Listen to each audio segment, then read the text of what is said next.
Chapter 38-45. After Liang Yin changed her clothes, Hua Jin led her to the set. Just as she walked out of the room, she bumped into Xiaoqi. Xiaoqi had originally planned to wake Hua Jin up, but she didn't expect that he had already changed his clothes. What she didn't know was that Hua Jin, who usually couldn't be woken up and liked to laze in bed, had actually woken up early for the first time and urged Liang Yin to finish memorizing her lines. "Ah, Master Jin, you're not lazing in bed today?" As she said this, Xiaoqi even secretly rolled her eyes at Hua Jin. She obviously didn't know that the Liang Yin now was Hua Jin. If she knew, she would regret it so much that her intestines would turn green. Liang Yin didn't react at first, but it was Hua Jin who spoke first. "Today, I'll accompany Master Jin to the set. You can stay in the hotel and play." When Xiaoqi heard this, she felt indignant. Usually, when Hua Jin was on set, she was the one who took care of him. Whenever Hua Jin was filming, which day didn't she wake up early and keep busy? Xiaoqi said exasperatedly, "How do you know how to take care of people?" "I'll take care of Master Jin." Hua Jin was speechless. This Xiaoqi, he didn't realize it before, but now it seemed that she was really quite annoying. Seeing this, Liang Yin also said, "Xiaoqi, let Liang Yin follow me to the set today." Hua Jin hooked his arm around Liang Yin's shoulder as if he was driving her away. He waved at Xiaoqi and said, "Go, go. There's nothing else for you to do." As he said this, he walked towards the set with Liang Yin in his arms. Xiaoqi was stunned on the spot. She didn't expect that the two of them would leave just like that. She suddenly felt a sense of uneasiness that was imminent danger. It was as if her position was being threatened. This sense of uneasiness. Liang Yin. Xiaoqi gritted her teeth hatefully as she glared at the two people who were walking further and further away. She was burning with anger. In the dressing room, Hua Jin was leisurely lying on the sofa, holding his phone and playing with it. The stylist and makeup artist looked at each other. They had never seen such an assistant before. The artist was putting on makeup, and the assistant was lying on the sofa playing games. He seemed to be very relaxed. Most importantly, he seemed to be in the right. "Master Jin," Hua Jin's personal makeup artist whispered into Liang Yin's ear, "your new assistant doesn't seem to know what she's doing." Liang Yin didn't understand what they meant. In her eyes, Hua Jin wasn't an assistant to begin with. Lying on the sofa and playing games leisurely didn't seem to be a big deal.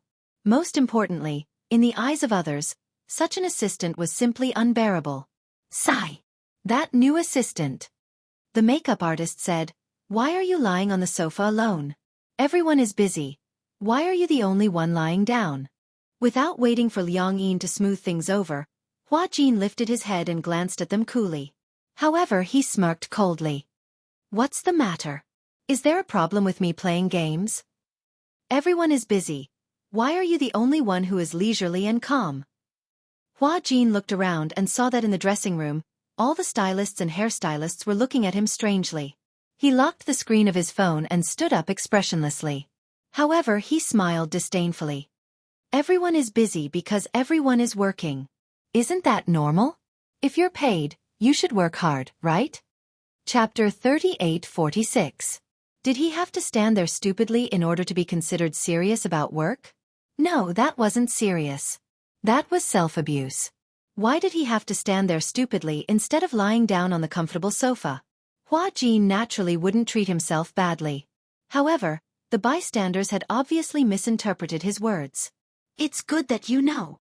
The makeup artist snorted. "Go to that cabinet and get the hair clip for me." Hua Jin sneered but pretended not to hear her. "Don't you understand what I'm saying?" The makeup artist especially couldn't stand his arrogant look and was deliberately making things difficult for him. "I asked you to get the hair clip. You are the makeup artist and this is your job. My job is to listen to my artist's orders and serve tea and do some chores. Why should I do your work for you?" Everyone was stunned. Hua Jin added, "Do your own work." Everyone was even more stunned. Liang Yin, on the other hand, kept her head down, unwilling to participate in such a war. "Is the makeup done?" The set keeper came to rush them. The makeup artist and stylist didn't care about targeting them and hurriedly did the makeup.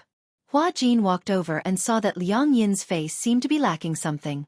Hence, He picked up the lipstick and dipped it in a lip liner and added a thin line at the end of her eyes. With just one stroke, this coquettish aura was completely natural. Her eyes were like silk and she was very charming. Liang Yin glanced at the mirror. Hua Jin's stroke was undoubtedly the icing on the cake and made a big difference. Do you know how to do makeup? Yes, I learned a little. Hua Jin put down the lipstick and urged. The set keeper is here to rush us. We have to go to the set now. Okay. Liang Yin stood up. She had special makeup on. She had snow-white fox ears and a silver wig. Even her contact lenses were purple. At first glance, she looked very coquettish. However, the wig is so heavy. Liang Yin held the wig, and Hua Jin immediately told her not to touch it. Don't touch it. If you loosen it, it will fall easily. Liang Yin complained incessantly. Being a celebrity is so tough. It's good that you know. Liang Yin pouted. No wonder it was said that different professions were worlds apart. Separated by an industry, it was indeed difficult to understand the hardships of this industry. For example, as an actress, not only did she have to wake up early, she also had to wear thick makeup. On such a cold day, the plot required her to wear thick clothes. Fortunately, Hua Jin remembered to bring her a thick cotton coat and draped it over her body. Wrapped in thick cotton coats, Liang Yin and Hua Jin rushed to the set. They saw that the set was in full swing and was nearing the end. The director raised his megaphone to instruct the staff to get busy. When he turned around and saw that Hua Jin had arrived, he turned around and asked when the female lead was ready. Where's Chinga? On the set, in order to immerse themselves in the role, the staff did not call out the artistes' stage names. Instead, they called out the names in the script. This way, the immersion would be stronger. When it was time to go on stage, Liang Yin began to feel nervous. She looked at the complicated camera positions and all kinds of messy settings. Because it was a fantasy drama, many of the scenes were green screens used for special effects in post-production. Many of the props that looked high and mighty in TV dramas were no different from ordinary cosplay stage plays in real life. For a moment, Liang Yin jumped. Chapter 3847. So those awesome backgrounds were all special effects, and there was only an empty green screen on the set? It felt so fake. For a moment, Liang Yin was only focused on looking at the setup on set and completely forgot about her lines. However, when the director raised the loudspeaker and shouted for them to get ready, Liang Yin became even more nervous. She didn't realize it herself, but Hua Jin could clearly feel that her body was trembling violently. What's wrong? Hua Jin sized her up and frowned. You can't be nervous, right? Liang Yin gulped and admitted frankly, yeah, a little. I see that you're trembling violently. Hua Jin patted her shoulder and rubbed her stiff arms. When you go on stage, stand according to the positions I told you. Do you see the two cameras over there? Yeah, I see them. That's camera A and that's camera B. Oh, I understand. Liang Yin's voice was still trembling violently. Hua Jin had already expected her to be so nervous, so he guided her and said, let me teach you a way. What way? Whether it's the director, the crew, the cameraman, or the waiting actors below the stage, you can just treat them as short winter melons. Pfft, it's hard to imagine. Actually, there's no difference between going through the script with you on set and in the room. You just have to immerse yourself in it. Hua Jin gave her a rare compliment. Actually, your acting is very good. As long as you immerse yourself in it, there won't be any problems. It's different. What's different? Hey, when we were in the hotel, there were only the two of us in the room, right? Hua Jin nodded. But there are so many people here. At a glance, the director, staff, as well as the various actors and actresses, totaled up to a few dozen people. There were so many people watching her act. How could she not be nervous? Hua Jin broke out in cold sweat. That's why I asked you to imagine them as short winter melons. I really can't imagine it. It's over. It's over. Liang Yin was a little restless. We're about to go on stage. What if I mess up? I think that director is really fierce. He doesn't even smile. It's like he's going to eat someone up. Don't be nervous. The more you think about it, the more you can't get into the zone. Now, follow my thoughts, Hua Jin coaxed her gently. Relax, take a deep breath. Take in a breath of cold air. Haha, again. Phew. All right, relax slowly and expel all the air in your abdomen. Phew. Vomit slowly, Hua Jin asked expectantly. Did you relax a little? Liang Yin looked like she was about to cry. What should I do? I'm even more nervous now. Before Hua Jin could enlighten her further, the field clerk rushed over. Master Jin, the director is urging you. Liang Yin looked at Hua Jin for help. What should we do? What should we do? Chapter 38:48. Liang Yin still looked a little hesitant. Seeing this, Hua Jin couldn't stand it any longer.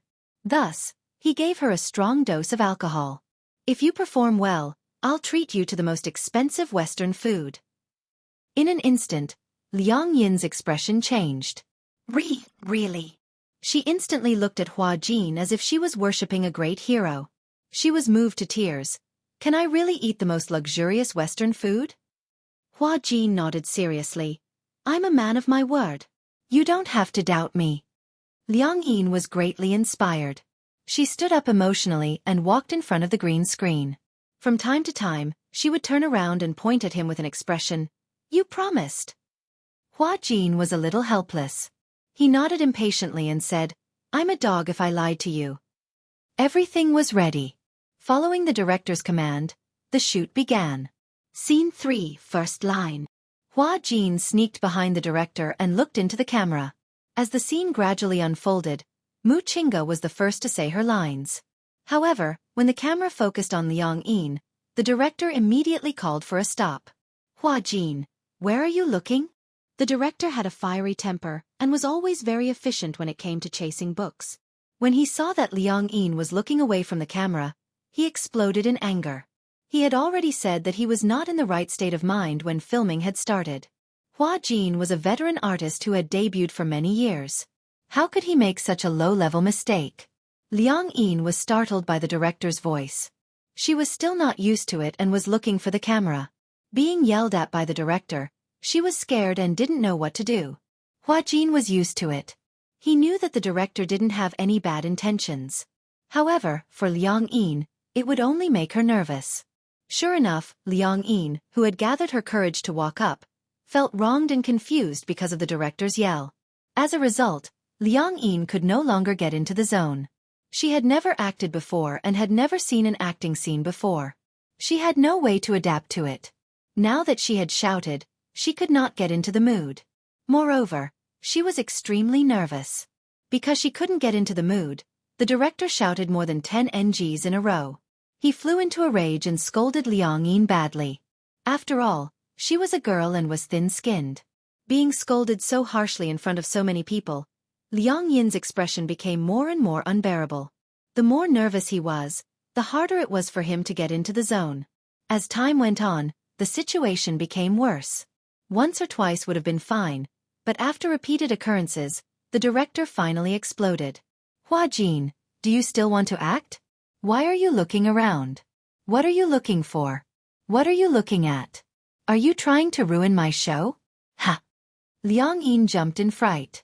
Her eyes immediately turned red, and tears quickly fell. She covered her mouth as tears streamed down her face. Woo woo woo! Hua Jin was dumbfounded. Everyone was dumbfounded. They had never seen Hua Jin cry like that. No man had ever cried like that. He cried like a weak and boneless little girl. God, what was wrong with Hua Jin?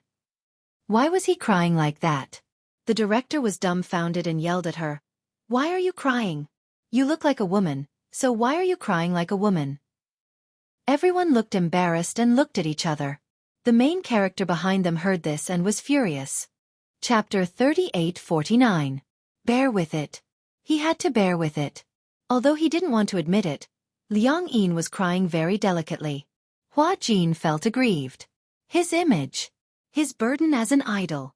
All of it had been ruined by Liang Yin. On the other side, Liang Yin was still sobbing. She pouted sadly as she wiped her tears. Her tears were like pearls, falling non-stop. Hua Jin couldn't stand it anymore and rushed over. He didn't have a handkerchief with him, so he pinched his sleeve and wiped her tears. He lowered his voice and said, Why are you crying? Liang Yin didn't say anything. She continued to cry non-stop, and her nose started to twitch. Hua Jin expected better from her.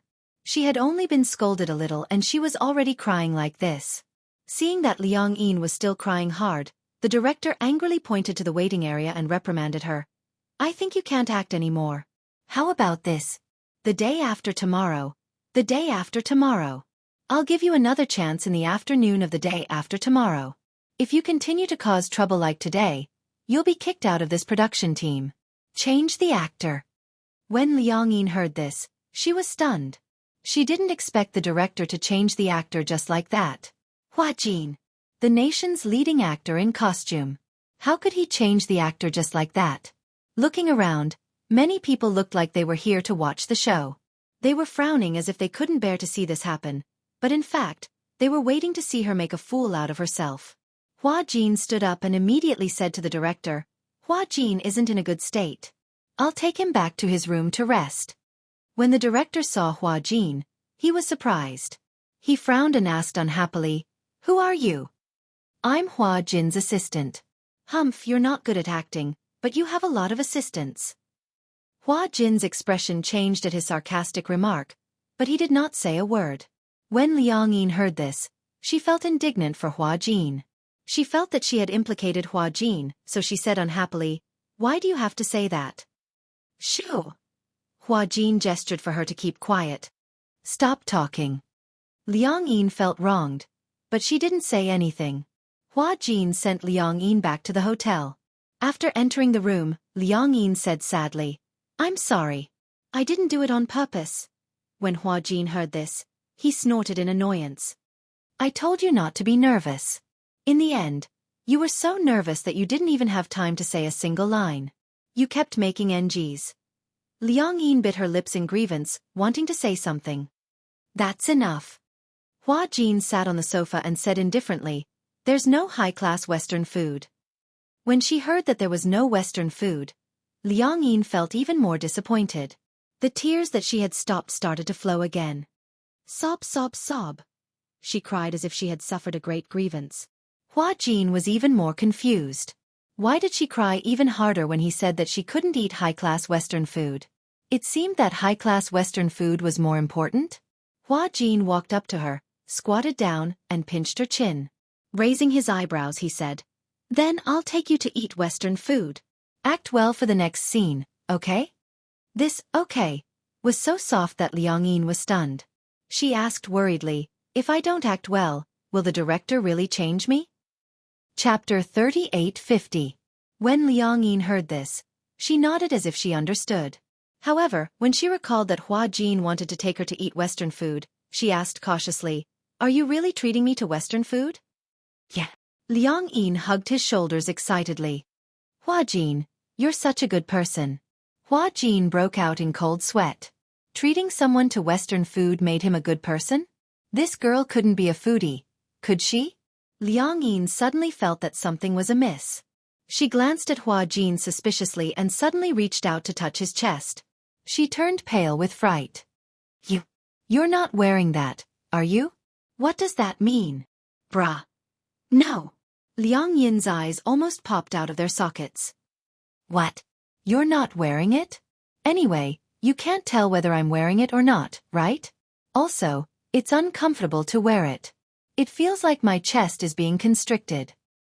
But you can't not wear it. Liang Yin was furious. Why was this Hua Jin talking to himself? Luckily, the weather was cold and he was wearing more clothes, so it couldn't be seen. Liang Yin urged him. You, hurry up and put on your bra. Hua Jin was a little unhappy. Do I have to wear it? Of course. If you don't wear it, I'll run naked in front of you and help you make the headlines. Hua Jin was stunned. This girl was so ruthless. Hua Jin surrendered. Okay, I got it. I'll put it on now. With that, Hua Jin went back to his room. Half an hour later, he came back. Liang Yin deliberately touched his chest and checked to make sure that he was wearing it before she withdrew her hand. Hua Jin pushed her hand away in disdain and blushed inexplicably. Don't touch me. This is my body. What do you mean by touching me? Hua Jin said awkwardly, It feels weird to have my chest touched. As he spoke, he touched it again. Hey, you're not allowed to touch me. Liang Yin grabbed his hand and asked suspiciously, "Tell me the truth. Have you ever touched it secretly?" "Humph, it's so small, who cares?" Liang Yin was not convinced. "You make it sound like you're very cool." When Hua Jin heard this, he was shocked. "What do you mean?" "I saw it when I was bathing. It was very small." Wan, what right did he have to laugh at her for being like an airport? Hua Jin chuckled when he heard that. "Little fool, why don't you get up tomorrow morning and take a look? That's what it really looks like." Hua Jin obviously didn't guard against Liang Yin, and he didn't think that this woman would take some photos that she shouldn't take to threaten him. Liang Yin didn't understand at first, but for some reason, she took Hua Jin's words to heart. The next morning, she somehow woke up. When she woke up, she felt that a certain part of her body had changed. It was swollen and uncomfortable. It was as if it was accumulating unlimited energy. Puzzled, she lifted the blanket and glanced around curiously. She saw a swollen tent in a certain area, which was bulging. Liang Yin's mouth opened into a capital O shape. What was this? There were two forms? This time, it was Liang Yin's turn to be dumbfounded. It was too scary. It was too scary. Was a man's body so magical? Humans were really mysterious. Chapter 3851. Hua Jin did not expect that she would actually listen to him and check her body. The moment she saw Hua Jin, she blushed furiously. Hua Jin was a little surprised to see her face so red. "What's wrong? Why is your face so red?" He reached out and touched her face. He could not help but laugh. "Why is your face so red?" he muttered. "Could it be that you're having a fever?" Liang Yin slapped his hand away. "Why are you up so early today? Have you forgotten? I promised you that I would take you to eat Western food." Only then did Liang Yin remember, and she was a little stunned. She did not expect that he would really take this promise to heart. Maria's, the most famous restaurant in the capital. Although it was not the most expensive or the most luxurious, Hua Jin felt that the food there was the best. However, he needed to make a reservation in advance. Fortunately, Hua Jin had asked Qin Zhou to make a reservation. It was a private room for 2 people. Before they left, Hua Jin was still fully armed. He wore sunglasses and a big jacket. In the end, after he took them out, he realized that he had gotten the wrong person. After he urged Liang Yin to fully arm herself, the two of them went to the restaurant. However, even after fully armed, Hua Jin was still very careful, as if he was afraid of being discovered by the paparazzi.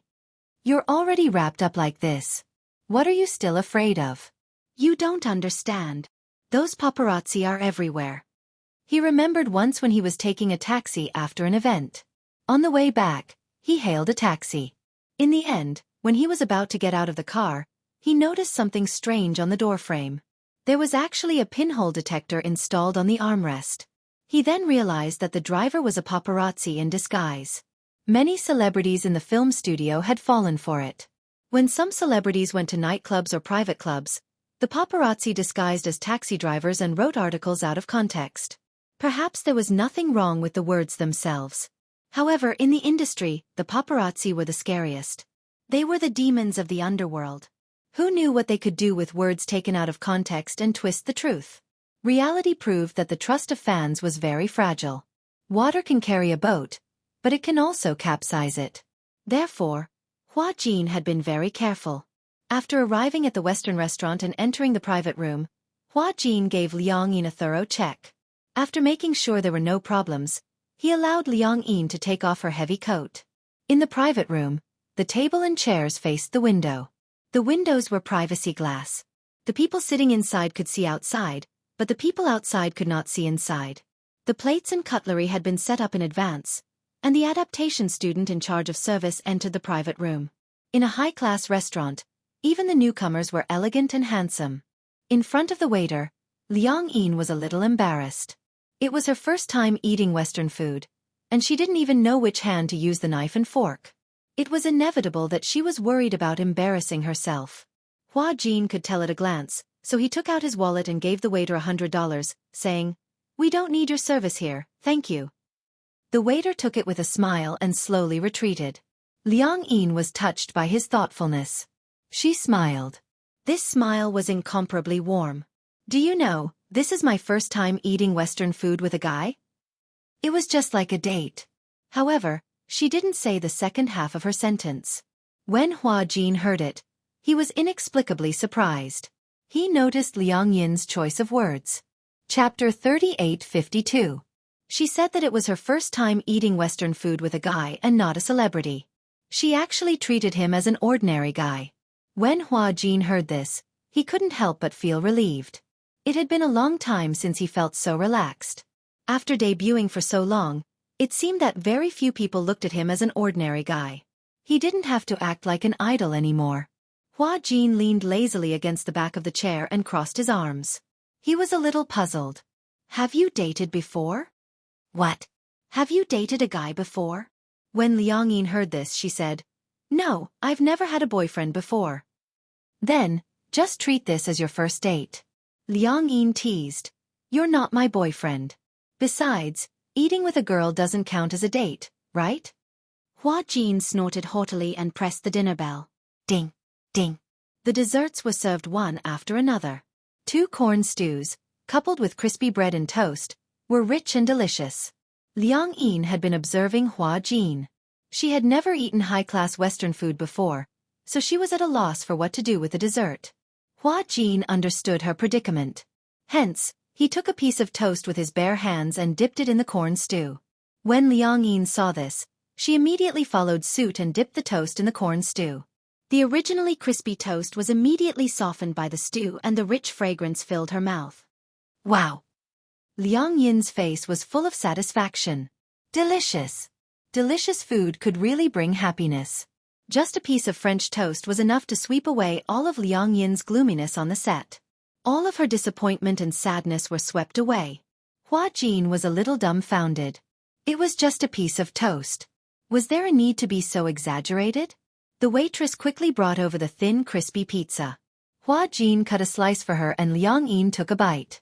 Seeing that expression of enjoyment, Hua Jin didn't know whether to laugh or cry. It turned out that sometimes, happiness was such a simple thing. Even if it was just a bowl of corn soup? Liang Yin said enviously, You can eat such delicious food every day. I'm jealous. Hua Jin looked at her and said meaningfully, I envy you.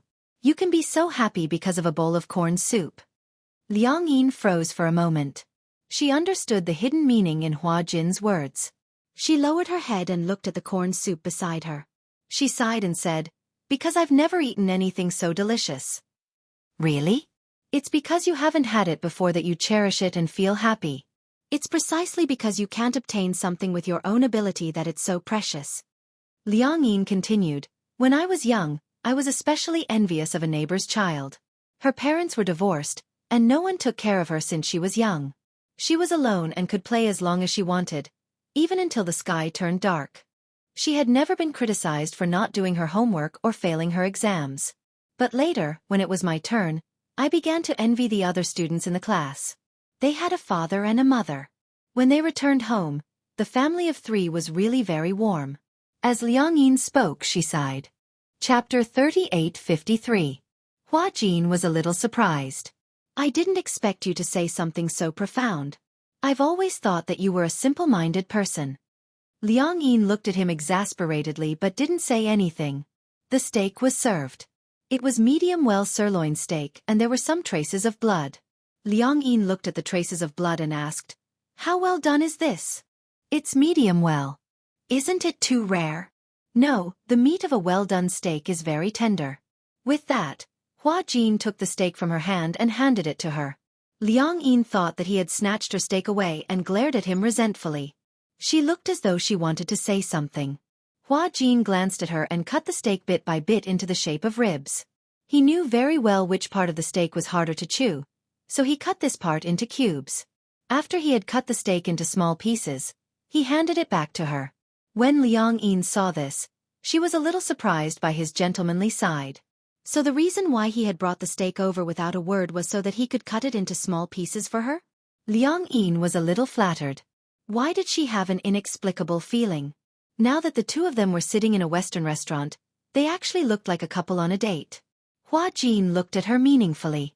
How would he know what she was thinking? He saw that she had her head lowered and was staring at the steak nervously. Her face was a little red. Hence, he thought that the heater in the room was too high and walked over to lower the temperature. When he returned to his seat, he said something that was so rare and precious. "Give me a good performance on set tomorrow." Liang Yin was speechless. Hua Jin glanced at her in disdain. "I'm treating you to such a classy Western meal. You can't bear to get me kicked out of the set, right?" Liang Yin muttered with a red face, "I didn't do it on purpose." When Hua Jin heard this, he smiled. "I know, but others don't. In today's society, we only look at the results and not the process. No matter what the reason is, you didn't do it well." When Liang Yin was lost in thought, Hua Jin said again, "It's not like you can't do it well. You obviously have acting skills, don't you?" "Really?" "Yes." Hua Jin revealed a charming smile. "You have to believe that you are very outstanding. Don't think that you can't do it. You were just too nervous that day." Hearing this, Liang Yin nodded solemnly. After finishing the Western food, they returned to the hotel. Liang Yin rehearsed her lines with Hua Jin as they walked. When they reached the door, they suddenly saw a girl squatting in the corner of the corridor, crying. She cried so sadly, tears and snot flowing down her face.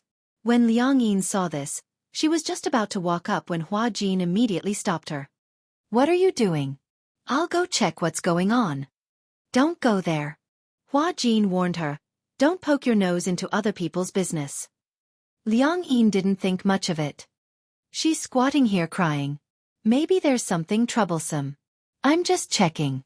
As she said this, she pushed Hua Jin aside and walked to the girl's side. She squatted down and asked, "What's wrong?" The girl was originally immersed in her sadness. When she heard Liang Yin's sudden voice, she was a little shocked. When she saw that it was Hua Jin, she was shocked and couldn't stop crying. She cried even harder. Liang Yin wanted to help her up, but when she finally managed to do so, an entire piece of paper fell to the ground. "What is this?" Chapter 3854. When Liang Yin picked up the piece of paper, she realized that it was a medical report issued by the hospital. When Hua Jin saw it, he immediately walked over and took the report from her hand. He glanced at it and realized that it was a pregnancy report. Hua Jin was shocked and asked warily, "Who are you looking for?" The girl said sadly, "He doesn't want to see me, and he doesn't believe that the child in my stomach is his." She choked and said, "I didn't mean to pester him. I just wanted to ask him how to solve this matter. He thought that I wanted to hold him back. I wanted to be his stumbling block. I love him so much. How can I be his stumbling block? But in order to follow him, I've already been betrayed. Now, how can I still have the face to go home?" Sup. The girl looked very delicate and pretty. She had a very cute face, as if she had walked out of a manga. Such a cute girl, but now she was in such a sorry state. Hua Jin quickly understood what was going on. "You're pregnant?" The girl covered her face in despair and let out a suppressed sob. Liang Yin was a little confused when she heard this. She also took the report from Hua Jin's hand. She glanced at it and was shocked. He asked suspiciously, "Who is your child's?" I can't say," the girl cried. I can't hurt him," she cried incoherently, and no one knew what she was saying. Liang Yin was baffled by what she heard. Hua Jin understood. "Does Tang Yu know about this?" Liang Yin looked at him in surprise. Why did Hua Jin suddenly mention Tang Yu's name? Could it be that he was testing something? The girl's shoulders stiffened. Hua Jin immediately understood that he had guessed correctly. The child was indeed Tang Yu's. Tang Yu's room was on the same floor as his. And this girl was holding the pregnancy report and squatting here crying so desperately. Then, Hua Jin guessed that this girl must have something to do with Tang Yu. What should I do? The girl trembled with fear. Hua Jin suddenly took Liang Yin's hand and said to her, "Let's go. Don't bother about her, lest you get into trouble." Liang Yin, on the other hand, was a little worried. She looked around and couldn't bear to leave her here. It's not good for her to be here alone, is it? Otherwise, he would send her back. Or send her to the car and take her to the hospital. I don't want to. Don't worry about me. The girl was still crying and screaming. She didn't seem to appreciate it. Although Liang Yin couldn't bear to leave her like this, Hua Jin told her not to care, so she didn't care too much. Hua Jin pulled Liang Yin back to the room. After that, he told her to stay in the room and read the script. Liang Yin asked him where he was going. He said that he was going to call the hotel manager to deal with the girl. Liang Yin's heart warmed when she heard that. Although Hua Jin told her not to meddle in other people's business on the surface, he wasn't as cold as she had imagined. Go ahead. Hua Jin left the room. Liang Yin recalled the scene of the girl squatting in the corner crying and felt a little sad. Was that girl really pregnant with Tang Yu's child? It sounded like Tang Yu didn't admit it and refused to let her in. How could Tang Yu be so cruel? Chapter 38:55. Liang Yin never thought that Tang Yu was such a cold man. Just when Liang Yin was lost in her thoughts, Hua Jin came back. She stood up nervously. Where's the girl? Did she go back? Hua Jin shook his head. When I walked to the elevator, I didn't see her. I went to the front desk, and the manager didn't say he saw her. Did she leave? How is that possible? Hua Jin said. The manager stood at the hotel entrance and said he didn't see the girl. I went to the back door, and the security guard there also said he didn't see her. That's strange. Liang Yin doubted. She couldn't have gone into Tang Yu's room, right? Hua Jin nodded. It's possible. Tang Yu isn't stupid. He knows that if this matter gets out of hand, it'll be bad for him. He can't just let it go. If it gets out of hand, he's now on the rise. It wasn't easy to get this opportunity. He definitely won't make any negative comments at this juncture. If something goes wrong, the investors behind him will want to kill him. Investors? Don't you know? Nowadays, all the popular artists have investors behind them. Liang Yin shook her head blankly. This is not something you should care about. Memorize your lines and try to pass it in one take tomorrow. Liang Yin muttered. I already know my lines. I don't think you're proficient enough. Liang Yin didn't say much, so she obediently picked up the script and memorized it seriously. She tried her best to forget what had just happened and immersed herself into the script. It wasn't until very late that Liang Yin closed the script and went to bed.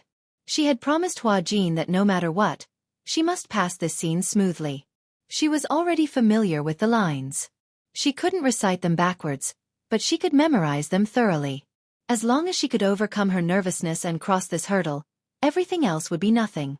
When Hua Jin entered the room, she had already washed up and was ready. Liang Yin rushed to the set and was ready to go on stage. Just as she was preparing herself, she vaguely heard people talking about it. Have you heard? Last night, someone committed suicide by jumping off the rooftop of the hotel. Really? It's true. I heard that she jumped from the rooftop and landed on it. I heard that she didn't die on the spot. She crawled from the place where she fell to the door, but the door was locked from the inside. The girl was sitting there with her blood flowing like a river. She was only discovered in the early morning. Isn't it too tragic? Why do you have to take it so hard? That's just hearsay. Early in the morning, when I was about to come to the set, I saw the ambulance arrive. It carried the body away from the side door. I heard that the hotel doesn't allow people to go through the main entrance. It's too unlucky. They were still muttering behind his back. Liang Yin turned around and glanced at them, only to see that they immediately shut up and lowered their heads. They didn't dare to talk anymore and were busy with their own things. As soon as Hua Jin returned to the resting area, Liang Yin anxiously pulled him back. Did you hear about what happened this morning? What happened? A girl committed suicide by jumping off a building. Liang Yin was a little worried and doubtful. Could it be the girl from yesterday? Hua Jin didn't know whether to laugh or cry. Why are you so concerned about her? After all, she was fine when I saw her yesterday. Now that I hear about it, I can't help but sigh. Chapter 38:56. Hearing this, Liang Yin nodded. Hua Jin walked to the side and made a phone call. He looked around and realized that Tang Yu wasn't there. He immediately sensed something fishy. Tang Yu wasn't on set? Didn't he have a scene today? Why wasn't he here? Hua Jin asked around. One of the crew members said that Tang Yu's agent had called to say that Tang Yu had caught a cold yesterday and had a high fever. He had already gone to the hospital for a drip. Hospital? What a coincidence. Not long after, Liang Yin was ready to go on set. While waiting, she kept brewing and trying to get rid of all distracting thoughts. She slowly guided herself into the right state. She immersed herself in the role. When she went on set, her state was obviously different. At this time, no one felt that she was Hua Jin, but a living phoenix. Director Gu saw that. Even though Liang Yin's position was a little too far away from the camera, he couldn't bear to interrupt her. So, he instructed the cameraman to quickly adjust the position of the camera to capture the shot. Liang Yin was in great condition.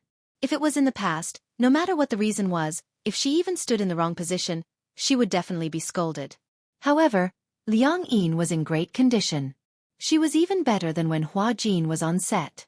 Hua Jin was stunned by Liang Yin's performance. However, he was still a little nervous. He was worried that Liang Yin would break in the next second and not be in such a good state.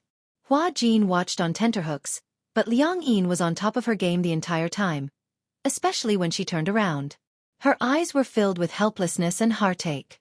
Tears were welling up in her eyes, but they refused to fall. I'm a human. You're a demon. Humans and demons have different paths. You're the future king of demons, and I'm a on my OG. We're destined to be enemies. When she heard the words enemies, Phoenix turned her back even more. Tears streamed down her cheeks. Director Gu couldn't help but feel suffocated by this scene. This scene was too beautiful. He pushed the end further and captured the phoenix's disappointed and sad expression that clearly wanted to maintain its pride. The female lead, Mu Qingge, was originally in a bad mood, but Feng Zhi's mood was so good that she was also brought in. A scene that Hua Jin hadn't done before, Liang Yin had actually done it in one take. Great! Feng Zhi, you're in the right state today. However, Qingge, you weren't in the right state at the start. Because Liang Yin was in such a good state, Director Gu was reluctant to cut the scene. However, the camera and close-up were all focused on Liang Yin. Even if there were any problems, there would be no problem when the time came. Mu Qingge was also a bit surprised. The day before yesterday, Hua Jin had been scolded by the director to the point of crying. His condition today was unexpectedly good. He actually passed it in one try. It was simply unbelievable. Hua Jin walked over. He was also pleasantly surprised by Liang Yin's performance today. It was rare that he wasn't stingy with his appreciation. He praised, "Your condition today is really good. It's even better than what I imagined." Liang Yin still hadn't come out of the right state. She clutched her clothes tightly and felt that her chest was suffocating. She said sadly, "I feel so suffocated. It's so uncomfortable. It's like a ball of cotton is stuffed in my chest." She was too immersed in the role. Because after completely immersing herself in the role, she couldn't get out of it for a long time. Hua Jin hugged her shoulder in heartache. If you're sad, cry it out to vent. Chapter 3857.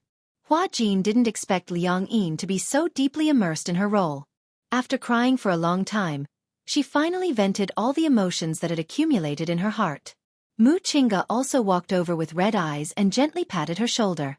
"Hua Jin, you did a great job today." Director Gu walked over and said, "For the next 2 days, you should rest well and adjust your emotions. Your scene has already come to an end." Liang Yin nodded. When Hua Jin pulled her out of the set, Hua Jin still couldn't hide his astonishment.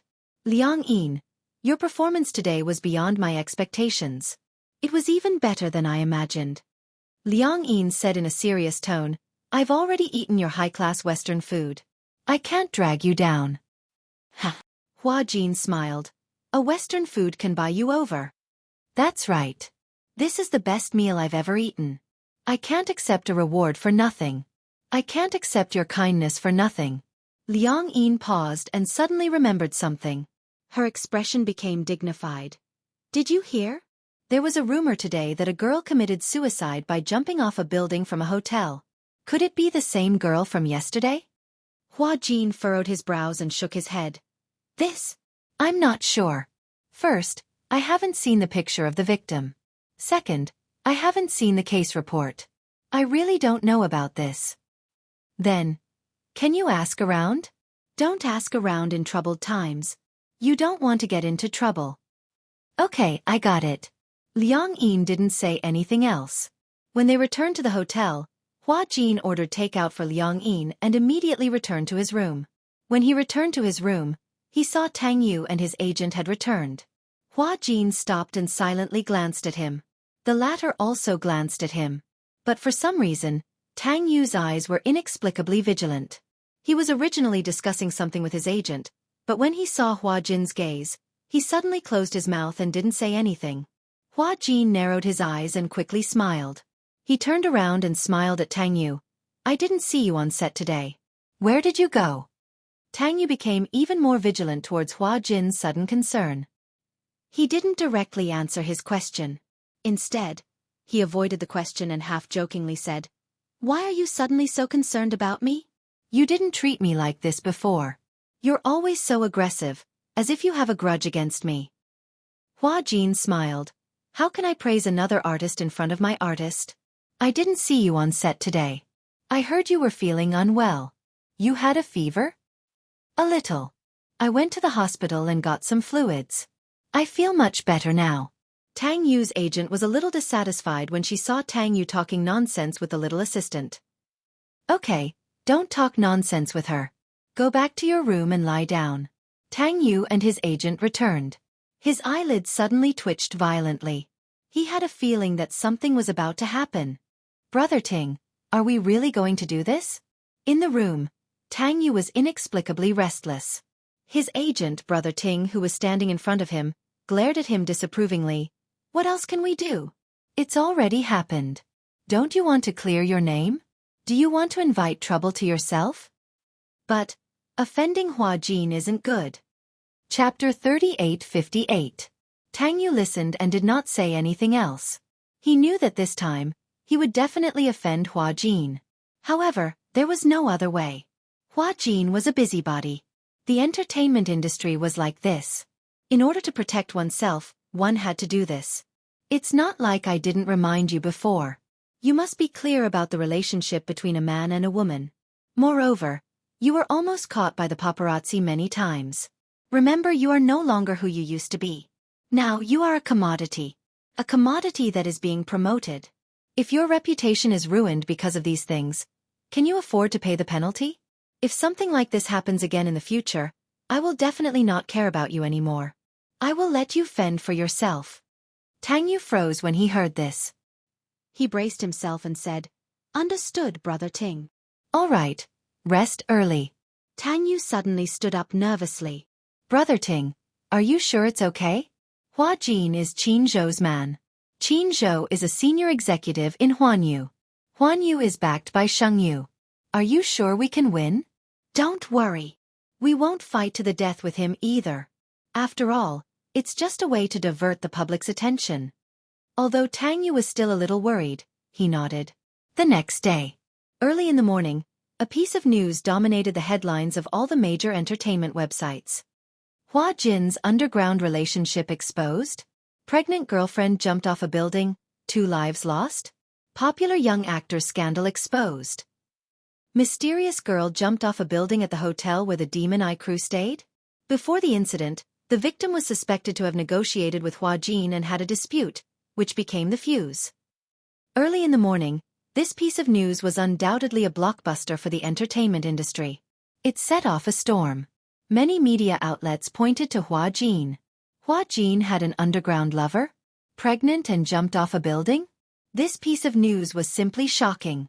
In front of the public, Hua Jin's image had always been that of an innocent idol. He was very popular with the audience. With his beauty that was prettier than a woman's, he had won a huge fan base. He was one of the few high-quality idols in the entertainment industry who had both fans and audience. Everyone in the industry saw him as the next Gu Xingze. Gu Xingze was no longer around. In the entertainment industry, Gu Xingze used to be the ruler of the entertainment industry and his popularity was high. After his death, it was difficult to find a successor for the time being. However, many people believed that before the next Gu Xingze appeared, Hua Jin would be the one to take over the role. However, when such a handsome idol was involved in such a shocking scandal, not to mention the fans, even the public who weren't fans couldn't believe it. How is that possible? How could Hua Jin have an underground relationship? He must have gone to the set to promote himself again. Previously, some unscrupulous film crews actually created rumors about Yun Shishir and Hua Jin in order to increase their exposure. Ever since they were warned by Yun Shishir's husband, they deleted the news overnight, clarified and apologized. They didn't dare to do it again for a long time. Now that the scars have healed, they've forgotten the pain. I heard that Hua Jin and Yun Shishir are siblings. How dare they bully our Master Jin? They're obviously trying to offend Shengyu and Huanyu. Chapter 3859. The news reported that a girl jumped to her death at the hotel where Demon Eyes was staying. Although it looked like an insignificant report, for some reason, all the media outlets and Weibo marketing accounts pointed the finger at Hua Jin. They even said that the girl's suicide was related to him.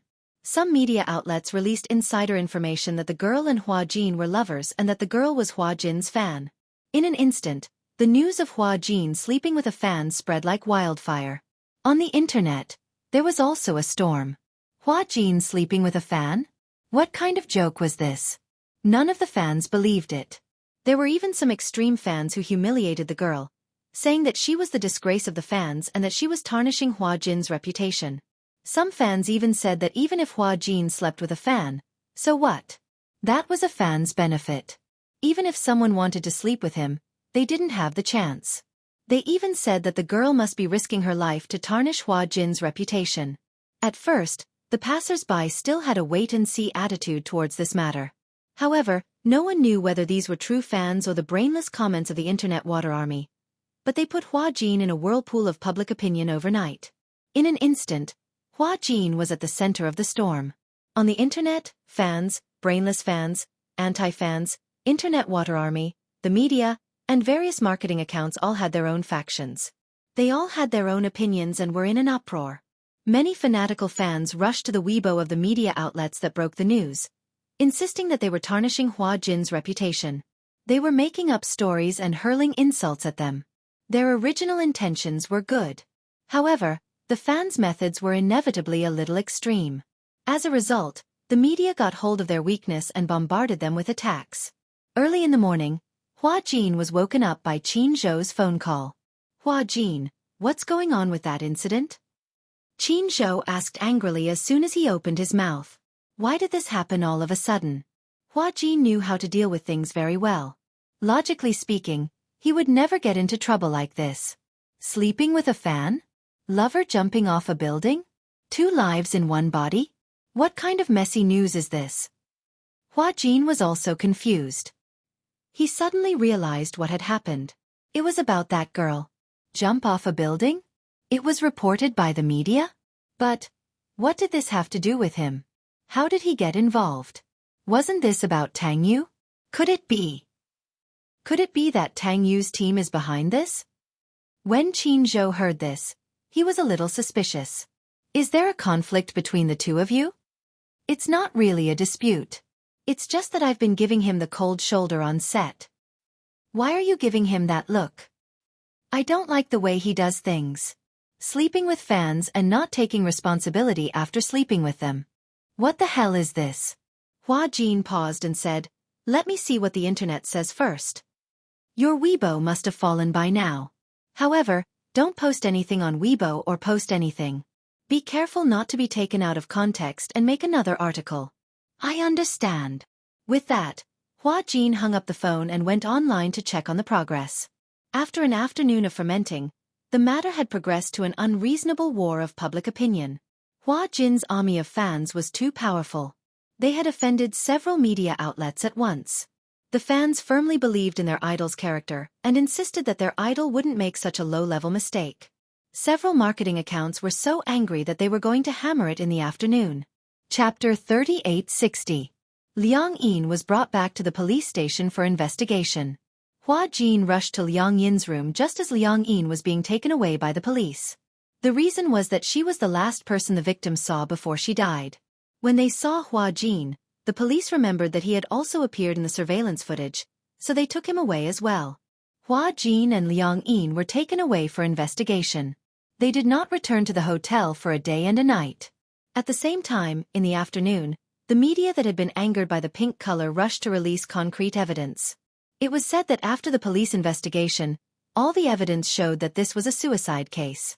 The phone that had been dropped was unlocked and there was a message in the memo. Baby, mommy is sorry. The police suspected that she was pregnant. Later, after the autopsy report by the medical examiner, The preliminary judgment was that she was pregnant.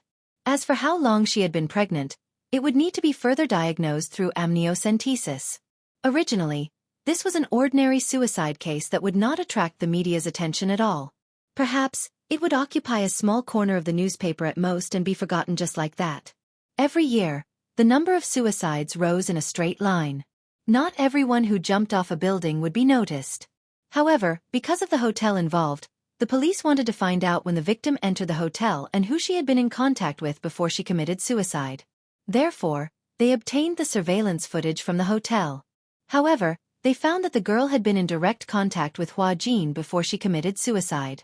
In the surveillance footage, the girl entered the hotel and went to the floor where Hua Jin's room was. However, for some reason, she squatted in the corner of the corridor and cried for a long time. Later, Hua Jin and his assistant appeared in the footage. When Hua Jin saw the girl squatting in the corner, he walked over in surprise and reached out to help her up. However, the assistant behind him was a little wary. When the girl saw Hua Jin, she suddenly became very emotional. She danced around as if she wanted to express herself urgently. However, the assistant behind him was obviously very repulsed by the girl and asked Hua Jin several times to ignore her. However, Hua Jin seemed to be hesitant. He looked at the girl and could not bear to do it. From an outsider's point of view, he always felt that there was an inexplicable bond between him and this girl. The media wishfully believed that there was a past relationship between the two of them. However, this was the media's interpretation. But, with the exposure of the surveillance footage and the media's excessive interpretation, it did seem to be the case. With the media as the director, the story unfolded just like that. This girl was a fan of Hua Jin. Coincidentally, during a visit to Hua Jin's set, the two of them met. Gradually, this girl became Hua Jin's bed partner. According to the investigation, the girl had been in and out of the film city many times, and the last person she saw before she died was Hua Jin. Hua Jin seemed to be very concerned about her. However, the assistant behind him was obviously worried that this matter would blow up. He kept urging Hua Jin to return to the room. He even turned around and said a few words to the girl. As there was only a picture and no sound, the media interpreted it as a threat from the assistant. Hua Jin's career was at its peak. If someone used her pregnancy as a threat, it would definitely cause great damage to his reputation. Therefore, the assistant wanted to settle this matter secretly. Chapter 3861. Originally, Hua Jin's fans stubbornly believed that this matter had nothing to do with their idol. However, after Hua Jin and Liang Yin were taken away by the police for investigation, many rumors became even more unbridled. Everyone thought that Hua Jin's arrest by the police was definitely related to this matter. Following this basis, many people started to speculate about the connection between Hua Jin and this matter, and whether there was more to the suspicions and imaginations of those people. Could it be that Hua Jin really slept with his fans? Did that girl and Hua Jin really have that kind of relationship? Was the child in her stomach really Hua Jin's? At this time, Hua Jin and Liang Yin were being interviewed at the police station. For the time being, there was no way for them to know about the rumors from the outside world. However, Qin Zhou would definitely not let this matter continue to fester. He issued a lawyer's letter, and Huanyu's official PO also issued an official announcement. Simply put, the core idea was, 1. Someone used the internet water army to spread rumors and deliberately smear Hua Jin's reputation. 2. Innocent. Absolutely not afraid of any smear. 3. Huanyu is not silent. They are collecting evidence one by one, not evidence of spreading rumors. When the time comes, they will reserve the right to pursue legal action. 4. Huanyu will not let go of anyone who hurts the relationship between Hua Jin and his fans. It had to be said that Huanyu's announcement was absolutely domineering. In other words, those who spread rumors continue to spread rumors, those who spread rumors continue to spread rumors, and those who smear continue to smear. When the truth of this matter is made public, Huanyu will reserve the right to pursue legal action. Qin Zhou's method was especially ruthless. He took the lead by showing his strength and poured a large basin of ice water at the most critical moment of the matter fermenting. On the other hand, in the police station, Hua Jin and Liang Yin were separated to cooperate with the police to take statements. The police summoned them because they were the last people the victim saw before she died. Although the case had been preliminarily concluded that it was suicide and not homicide. After investigating the scene, There was no other possibility other than jumping off a building. However, the police still needed to investigate the truth of the matter. Now there were some marketing accounts slandering Hua Jin, saying that the forces behind him had already come forward to suppress this matter. In order to prevent the scandal from spreading, Huan Yu had used many means to prevent the situation from developing further. Nowadays, many people believe that people with power and influence could even interfere with the justice system because of the words, shady deals. Netizens were very simple-minded. Only a few of them were rational. After being instigated like this, it was inevitable that they would suspect that Hua Jin had a powerful background and that there was a shady operation behind the scenes. But the truth is the truth, no matter how many times you ask. Liang Yin said calmly, "That day, I saw her squatting in the corridor, crying very sadly. I didn't know what had happened, so I went to ask her out of concern." "Is this the first time you've met?" "Yes. This is the first time I've seen her." "There was no contact before?" "No. I heard rumors that she's your girlfriend?" Chapter 3862. Liang Yin was very calm and obedient. No matter what the police asked, her answers were reasonable and well-founded. She enunciated each and every word clearly. After all, this matter had nothing to do with her to begin with. She was just telling the truth. Although she was nervous, she had to answer well. Otherwise, if she didn't answer well, the police would misunderstand and interpret it. Then, wouldn't it cause trouble for Hua Jin? On the other side, Hua Jin also cooperated with the police to complete the investigation. He reported the conversation with the girl to the police, including the unimaginable relationship between Tang Yu and the girl. "I suspect that this girl's death is related to Tang Yu," Hua Jin said without hesitation.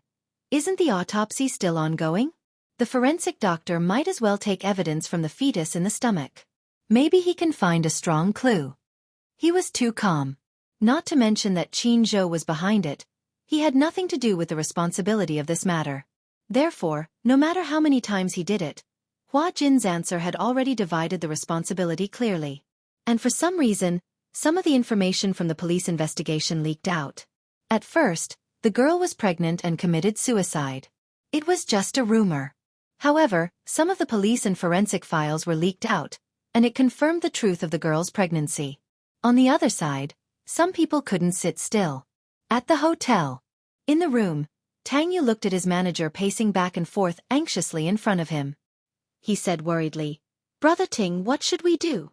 That woman seems to be pregnant. It can't really be my child, right?" The manager turned around and glared at him angrily. "Don't you know whether it's your child or not?" How would I know? How can I be sure that this woman isn't trying to blame me? I've only slept with her once. How would I know who the father of this child is?" "Of course I won't admit it." Tang Yu had always been hoping for a fluke. This girl wasn't pregnant at all. Back then, he received a call from this girl. On the phone, the girl stammered that she was pregnant and asked him what to do. Tang Yu didn't even have a deep impression of who she was or what she looked like. He questioned who she was and what her purpose was. When the girl saw that he had turned his back on her, her heart was broken. In fact, this girl named Su Ning was one of Tang Yu's loyal fans. In order to chase after her idol, she didn't hesitate to betray her family. She quit school and went to Film City to visit her. She didn't expect that under a freak combination of circumstances, she would accidentally bump into Tang Yu and was brought back to the hotel by Tang Yu. It was a night of passion. She didn't expect such a thing to happen between her and Tang Yu. But that night, Tang Yu was drunk.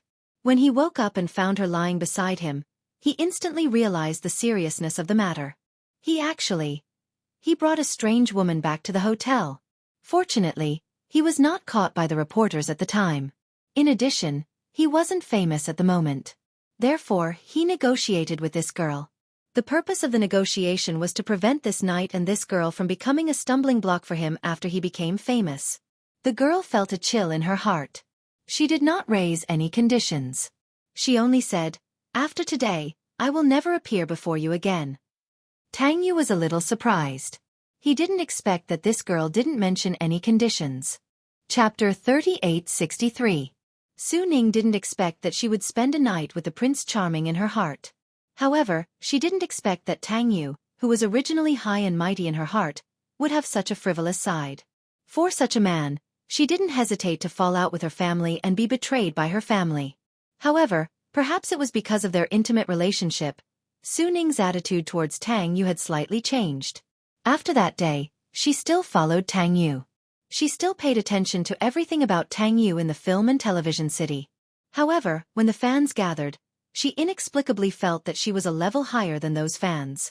She was special. She was different. Because she had slept with Tang Yu. She and Tang Yu had a physical relationship. Other fans who wanted to see Tang Yu had to stay far away from him. But she had been in Tang Yu's room and had sex with him. Slowly, she began to have ambitions. After leaving Tang Yu's room that day, she didn't buy the morning after pill as Tang Yu had instructed. She did it on purpose. She didn't know if she would get pregnant this time. But if she could get pregnant, then this was a gift from God to her and Tang Yu. She must cherish it. This way, she might be promoted from a fan to Tang Yu's girlfriend. In the fan group, many fans were envious of her. Because she was one of the few who had close contact with Tang Yu. Of course, she wouldn't tell the other fans about what happened that day. She only said that she had close contact with Tang Yu. The envy of the other fans made her feel as though she was floating in the air with a card in hand. A month later, by chance, she found out that she was pregnant. However, this pregnancy was obviously not the right time. At that time, she was already at the end of her rope. She couldn't even afford the rent. So she took the pregnancy test kit, mustered up her courage, and went to the hotel where Tang Yu was staying, wanting to see him. She knew that Tang Yu wasn't at the hotel, so she called Tang Yu and told him about her pregnancy.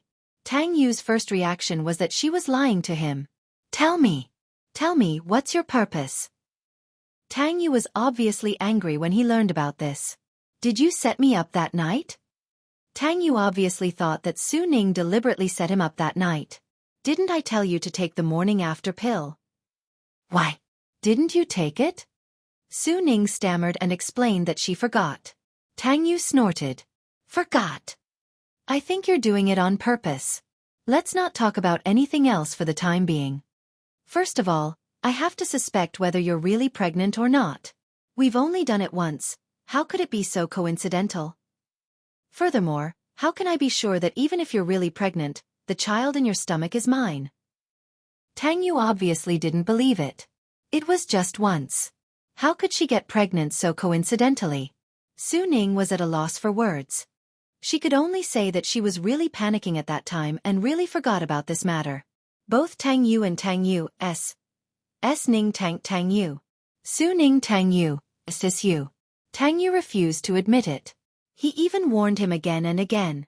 If you dare to mess around, I swear I'll teach you a lesson. Chapter 3864. Now, the little life in her belly was growing up with hope.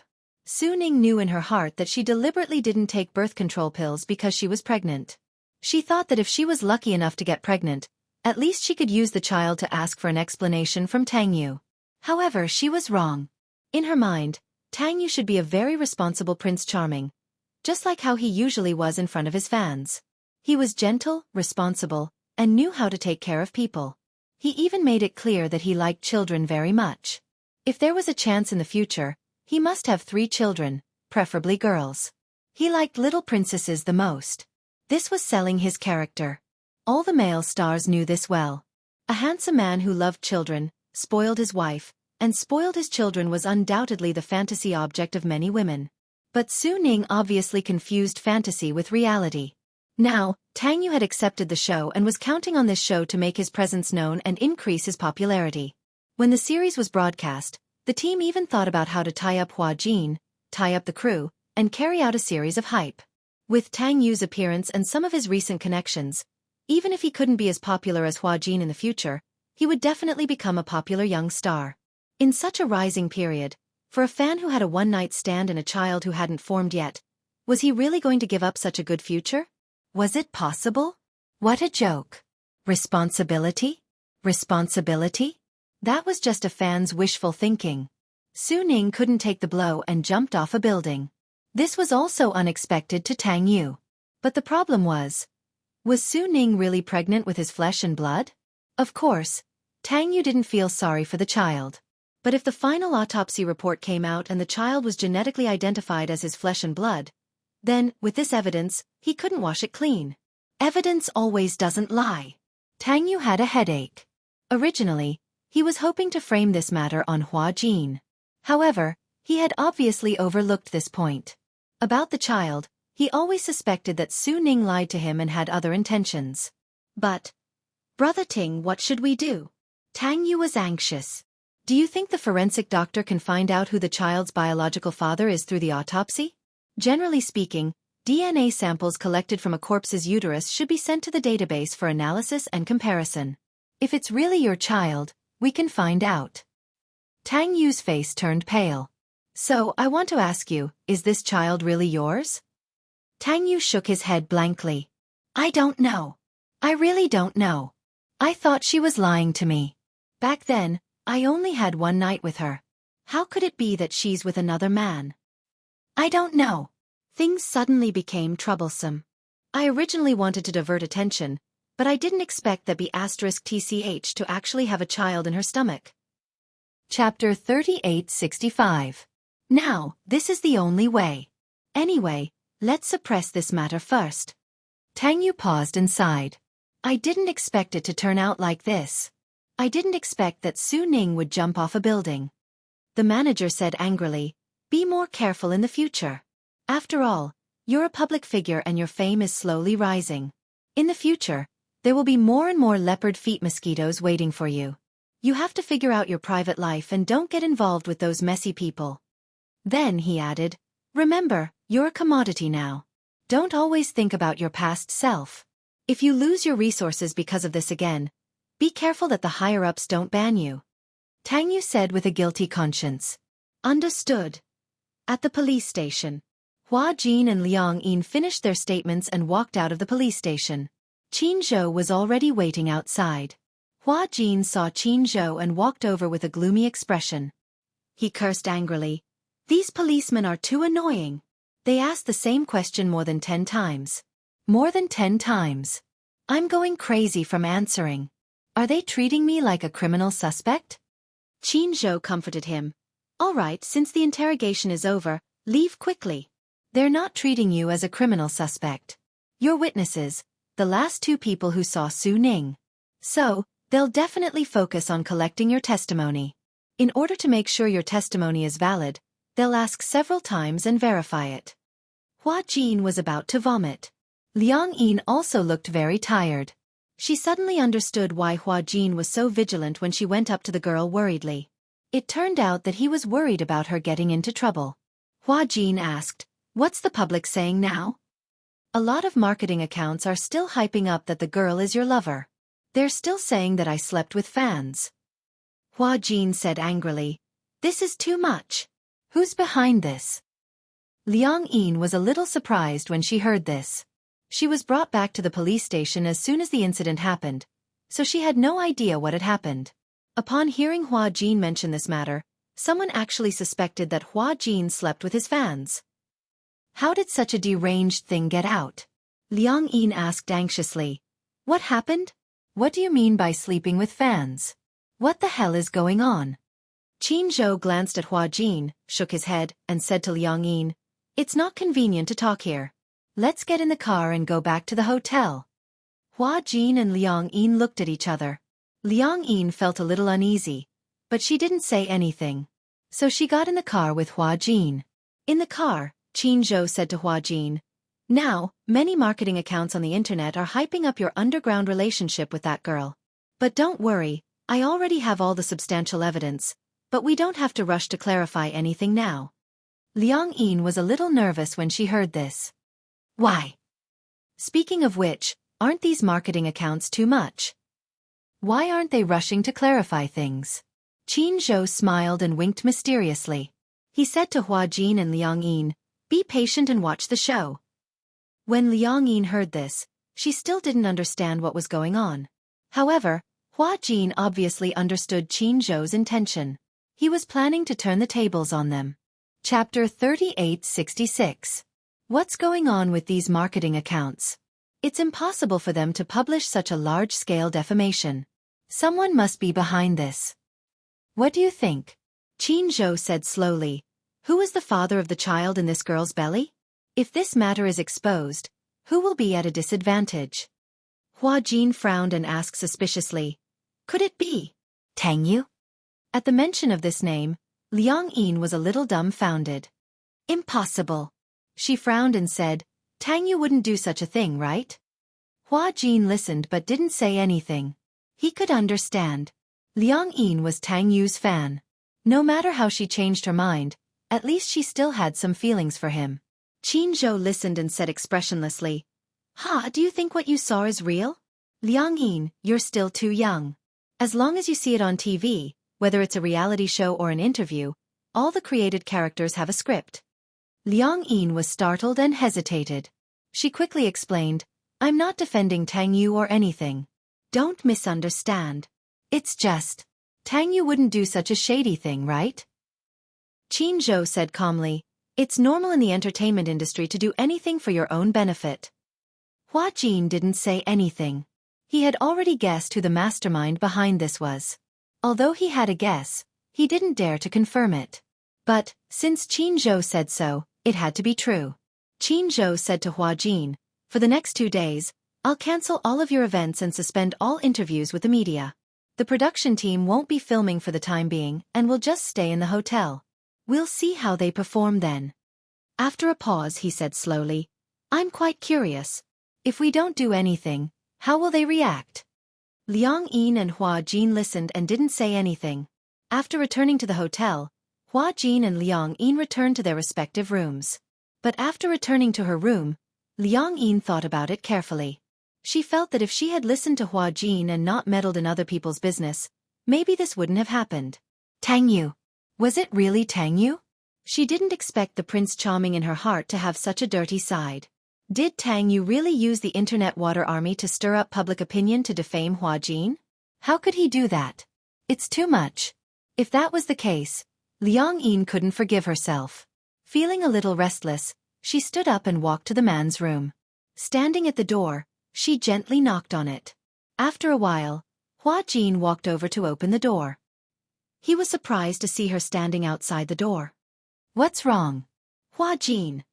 Is it convenient for me to come in and talk? Hua Jin hummed in acknowledgement and stepped aside. Liang Yin went in and closed the door. Hua Jin calmly walked to the sofa, sat down, and looked at her. Tell me what's the matter? Liang Yin asked cautiously. This time, did I get into big trouble? I should have listened to you. At that time, I saw that girl squatting in the corner. I shouldn't have gone forward. Hua Jin didn't understand her intention at first. But when he knew it was because of this, he couldn't help but smile. So it's because of this? Chapter 3867. Although Qin Zhou definitely had the ability to settle it, she still felt very guilty about this matter. Hua Jin said, maybe this isn't necessarily a bad thing. Tang Yu's ambition is so big. Since he dared to do such a thing, he must be willing to accept the consequences. Bickering with Huan Yu, he must have a death wish. He paused and said, but you can't blame him. Artists don't have much autonomy at all. Moreover, to a company, an artist is a company's product. Goods? Yes, they have no dignity. As Hua Jin said this, he sighed deeply, picked up the beer on the coffee table, and asked, want a drink? Liang Yin glanced at him. If it was in the past, she would definitely refuse. She didn't like to drink and couldn't drink. If it was beer, she would get drunk easily after a few glasses. However, looking at Hua Jin leaning on the sofa with a tired but cynical expression, holding the beer can and drinking mouthful after mouthful, she felt that something was wrong. She didn't know why, but he inexplicably gave her a very lonely feeling. For the first time, Liang Yin nodded. Okay. But I can't drink very much. There's not much beer either. Even if you want to drink more, you won't have the chance. As Hua Jin said this, he walked to the small fridge and took out all the beer inside. Liang Yin glanced at it and was shocked by the lineup. So much. Can you finish it all? You can't drink well, but that doesn't mean I can't drink well. Liang Yin sat down beside him, took a can of beer, and took a sip. She drank more elegantly, one mouthful after another. Hua Jin, on the other hand, had already drunk 3 mouthfuls of beer. His gaze was empty as he looked at the ceiling aimlessly and said coldly, Do you know how I entered the entertainment industry? Being an actor must be your dream, right? Liang Yin said. And you're so good-looking. How did you get chosen by a talent scout? I was sold into the entertainment industry by my father. Hua Jin smiled calmly and curled his lips. He seemed to be mocking him, but at the same time, he seemed to be able to see the resentment between his brows. He took a sip of beer and gulped it down again. His expression became even more gloomy. Biological father. When Liang Yin heard this, she suddenly reacted. It was no wonder that the man did not question her when she expressed her hatred for her parents back then. Neither did he console her like the others did. Instead, he said coldly, that's because such irresponsible parents really exist in this world. Therefore, was he a father as well as a selfish and irresponsible man? Sell him into the entertainment industry? Back then, my father drank, gambled, and did drugs. He loathed me because I had my mother's blood flowing in my veins. They say love the house and its crow. Hate a person, it is the same. He hated me, so when he was chased by loan sharks, he didn't hesitate to sell his own flesh and blood. For some reason, Hua Jin suddenly brought up this past. Other than Yun Shirshir, he had never mentioned it to anyone else. Originally, he shouldn't have mentioned this to Liang Yin. However, for some reason, he said it naturally, as if it was a common occurrence. Liang Yin didn't quite understand the meaning of the word, sell. Sell? Chapter 3868. Hua Jin put down the can of beer, took a deep look at it, and smiled calmly. Yes, that's right. I got to where I am through the unspoken rules. I was indeed kept by a few sugar daddies. You can think of me as a gigolo or a canary in a cage. Anyway, I don't have the right to choose my own life. At that time, his grades were not bad. He had always hoped to be able to enter an ideal university through his studies. After graduation, he would have a good job, a wife whom he loved deeply, and a warm family. However, ever since his mother left home, his hopes were dashed. Endless gambling debts, fear, uneasiness, and a turbulent life made him feel insecure. At that time, I knew that I had been sold by my father. However, at that moment, I actually felt very fortunate that I could finally leave that man. Unknowingly, Hua Jin had already drunk 4 cans of beer, and his voice was somewhat ethereal. Originally, his alcohol tolerance was very good. After all, he had been drinking in bars for many years. In order to cater to those sugar daddies, he had been constantly training his alcohol tolerance. However, perhaps it was because of the exchange of souls. Liang Yin's alcohol resistance seemed to be pitifully low. Liang Yin's alcohol tolerance was very low. She could not drink at all. Hence, Hua Jin, who was substituted into her body, had an extremely poor alcohol tolerance. So much so that after drinking a few cans of beer, he was already on the verge of collapsing. After leaving my father, I don't know how to live for many years. However, I believe that as long as I can get through it, I will definitely usher in a bright day. As Hua Jin spoke, he suddenly turned his head to look at her. Do you know how much effort I have put in for the freedom I have now, for the life I have now? His eyes were red, and his voice suddenly became extremely cold. No matter who it is, I will not allow him to destroy all my efforts. Hua Jin drank another can of beer in one gulp, shook his head, and was obviously somewhat helpless. It's really strange. Why am I telling you all these? Liang Yin did not expect that he would tell her all these. She actually felt a little warm in her heart. Did this mean that he treated her as a close friend? I know Tang Yu is on the rise now. He can't afford any accidents. If this matter is exposed to the public that the girl is pregnant with his flesh and blood, perhaps without good PR, his reputation will be ruined. So he wants to sacrifice me, use me, and step on my reputation to climb up. Don't believe the superstar's superficial impressions. Hua Jin said in a self-deprecating manner, just like how my character is set to be a young man in ancient costumes. So, I always have to dress up in front of my fans and act courteous like a delicate and pretty boy. I've had enough of this role-playing. Every day, he had to follow the script. Even when he was asleep, he couldn't forget his character setting. When I earn enough money, or when I have someone I like, I will choose to retire.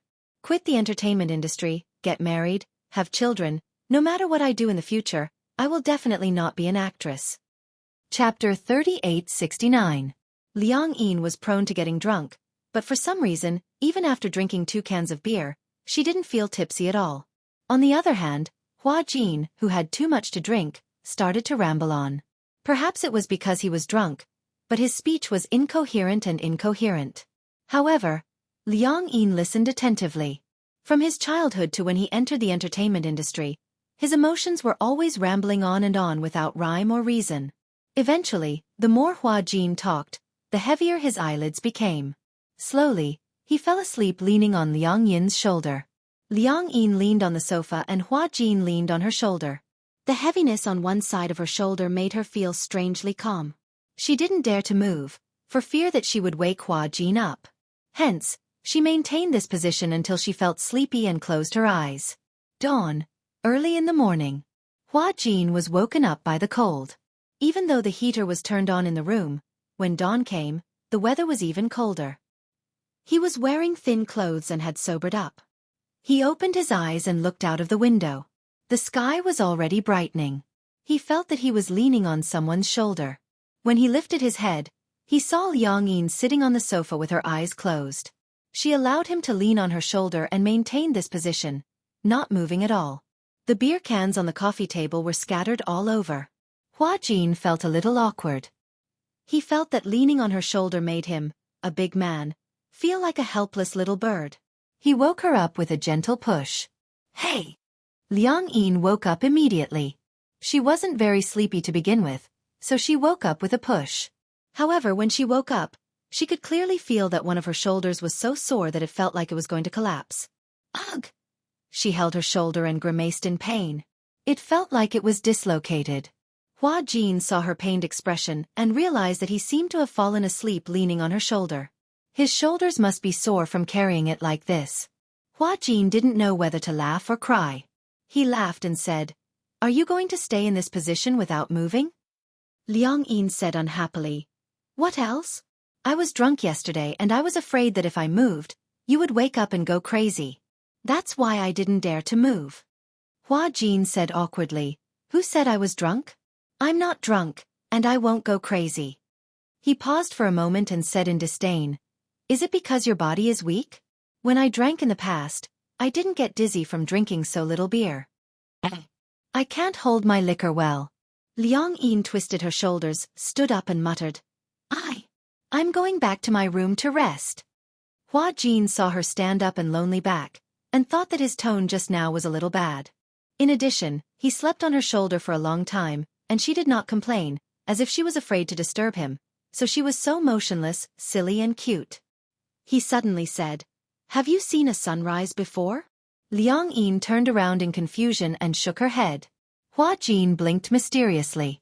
"I know a place where it's very beautiful to watch a sunrise." Liang Yin's eyes lit up with anticipation. "Really?" On the rooftop of the hotel. Liang Yin tiptoed behind Hua Jin, pushed open the door, and walked to the rooftop. Chapter 3870. The wind on the rooftop of the hotel was strong and cold. Hence, both of them had changed into a large cotton-padded jacket. This hotel was the most upscale and luxurious hotel in the film studio. The rooftop was on the 25th floor, and this was the best time to watch the sunrise. The film studio was surrounded by mountains on all sides. The mountains were also developed by consortiums to film special scenes. Many historical films and anti-war films were shot on this mountain. Because it was surrounded by mountains on all sides, there was nothing to block the view. One could see the horizon at a glance. The endless mountain range and the horizon in the distance were gradually changing red, orange, and yellow, from the horizon to the sky. It was unbelievably beautiful. Hua Jin held Liang Yin's hand, walked to the edge of the rooftop, and sat down. At first, Liang Yin was still a little nervous and hesitant. Sitting on the edge of the rooftop, their feet were suspended in the air. If they were nervous and accidentally trembled, they would fall and be smashed to pieces. Hua Jin sat down as if nothing had happened. Liang Yin, however, stood to one side, a little scared, not daring to sit down. Hua Jin lifted his head and looked at her, a little puzzled. "Aren't you going to sit?" Liang Yin was trembling. "Must we sit in such a scary place to watch the sunrise? If we fall, it'll be over." "It won't happen. Just don't move. What's the difference between sitting here and sitting on the sofa? If you think it's scary, it's just a psychological effect. She didn't know why, but his words seemed to have woken her up. Yes, what was the difference between sitting here and sitting on the sofa? It was just that below the sofa was flat ground, while below the rooftop was the sky. This was just like when she was acting with Hua Jin in a room. She didn't feel nervous at all. It was just that when they reached the set, the director and the other actors were there, she started to feel uncontrollably nervous. It was just because of her psychological perception. Liang Yin deliberately didn't look at the sky below and carefully sat down beside Hua Jin. Even though she kept telling herself that there was nothing to be afraid of and that as long as she didn't move, she wouldn't fall. However, he was still a little nervous. Hua Jin pointed at the distant horizon. "Do you see that?" Her attention was quickly diverted. "I saw it. Sitting here to watch the sunrise is the best spot." Hua Jin took a deep breath of the fresh dawn air. The air was a little damp, accompanied by the cool dew frost. He said indifferently, "Do you know? In the past, I remember when I was in my teens, I acted for the first time. As an actor, I was bullied badly in the crew. At that time, I was still young and lived in the crevices every day. I felt so oppressed, so I thought that since living was so tiring, I might as well end my life." Liang Yin was slightly surprised. He didn't look like the kind of person who would be depressed. Why, how could he have such a dark past? Hua Jin raised his eyebrows and seemed to have guessed what she was thinking. "Do you find it unbelievable?" "I never thought that I would be so weak." Chapter 3871. Hua Jin shook his head in confusion. "I don't know. I just feel that there's no joy in life. At that time, other than filming, I was lying in the hotel and eating very little. I kept thinking about where people come from and where they're going. What's the point of living in this world?" His question stumped Liang Yin. Indeed, what was the point of living? She couldn't understand it either. That day when I walked here, it was as if I was jumping off the rooftop. However, when I sat on the edge of the rooftop, it happened to be sunrise. I don't know why, but I just watched the sunrise quietly. The strange thing was that it was clearly very cold that day, just like today, but as I watched the sunrise bit by bit, the bright rays of dawn seemed to sweep away all the haze in my heart. As Hua Jin spoke, his lips curled up. "It's amazing. At that time, I actually thought that it was great to be alive and to be able to see such a beautiful scene. If I were to die, I definitely wouldn't be able to see it. As long as I live, there will be miracles. If I were to die, perhaps I wouldn't be able to see anything." Unknowingly on the horizon, a fire plate slowly rose up. The horizon was dyed even brighter. At that moment, the clouds on the horizon seemed to have been set on fire, filling up the sky. It was so beautiful that it was suffocating. Liang Yin was deeply awed by the scene before her eyes. It was too beautiful. It was unbelievably beautiful. No wonder Hua Jin said that when he saw such a beautiful scene, he actually felt that life was beautiful. There were too many beautiful things in the world, just like this enchanting scenery.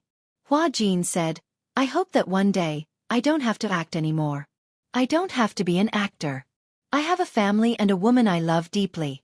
Then, we can go to Wineglass Bay in Tasmania, Australia, to see the sinister castle of Chittergak, to the Blue Hole on Zakynthos Island in Greece, to the Ice Canyon in Greenland. But before that, I must work hard to act and earn a lot of money." Liang Yin said emotionally, "What a beautiful dream." "Right." Hua Jin glanced at her. In his charming eyes, there seemed to be a little bit of stars. When he looked at her, she actually became nervous. Her heart was pounding, and she didn't know where to put her hands. Hua Jin obviously didn't notice her nervous expression and said, "It's better than guarding this empty skyscraper. Living in the city was depressing. Actually, there are many beautiful places in this world. It's just that we can't imagine them." Liang Yin looked at Hua Jin's breathtakingly beautiful side profile and suddenly felt a little envious. It was not Hua Jin who was envious. Instead, she was the girl who would accompany Hua Jin to see the beautiful scenery of the world in the future. How lucky! "I also want to travel around the world." Liang Yin said, "If I had money, I would go to the seaside. The sea must be very beautiful, but I haven't seen the real sea yet. I'll take you there when the filming is over."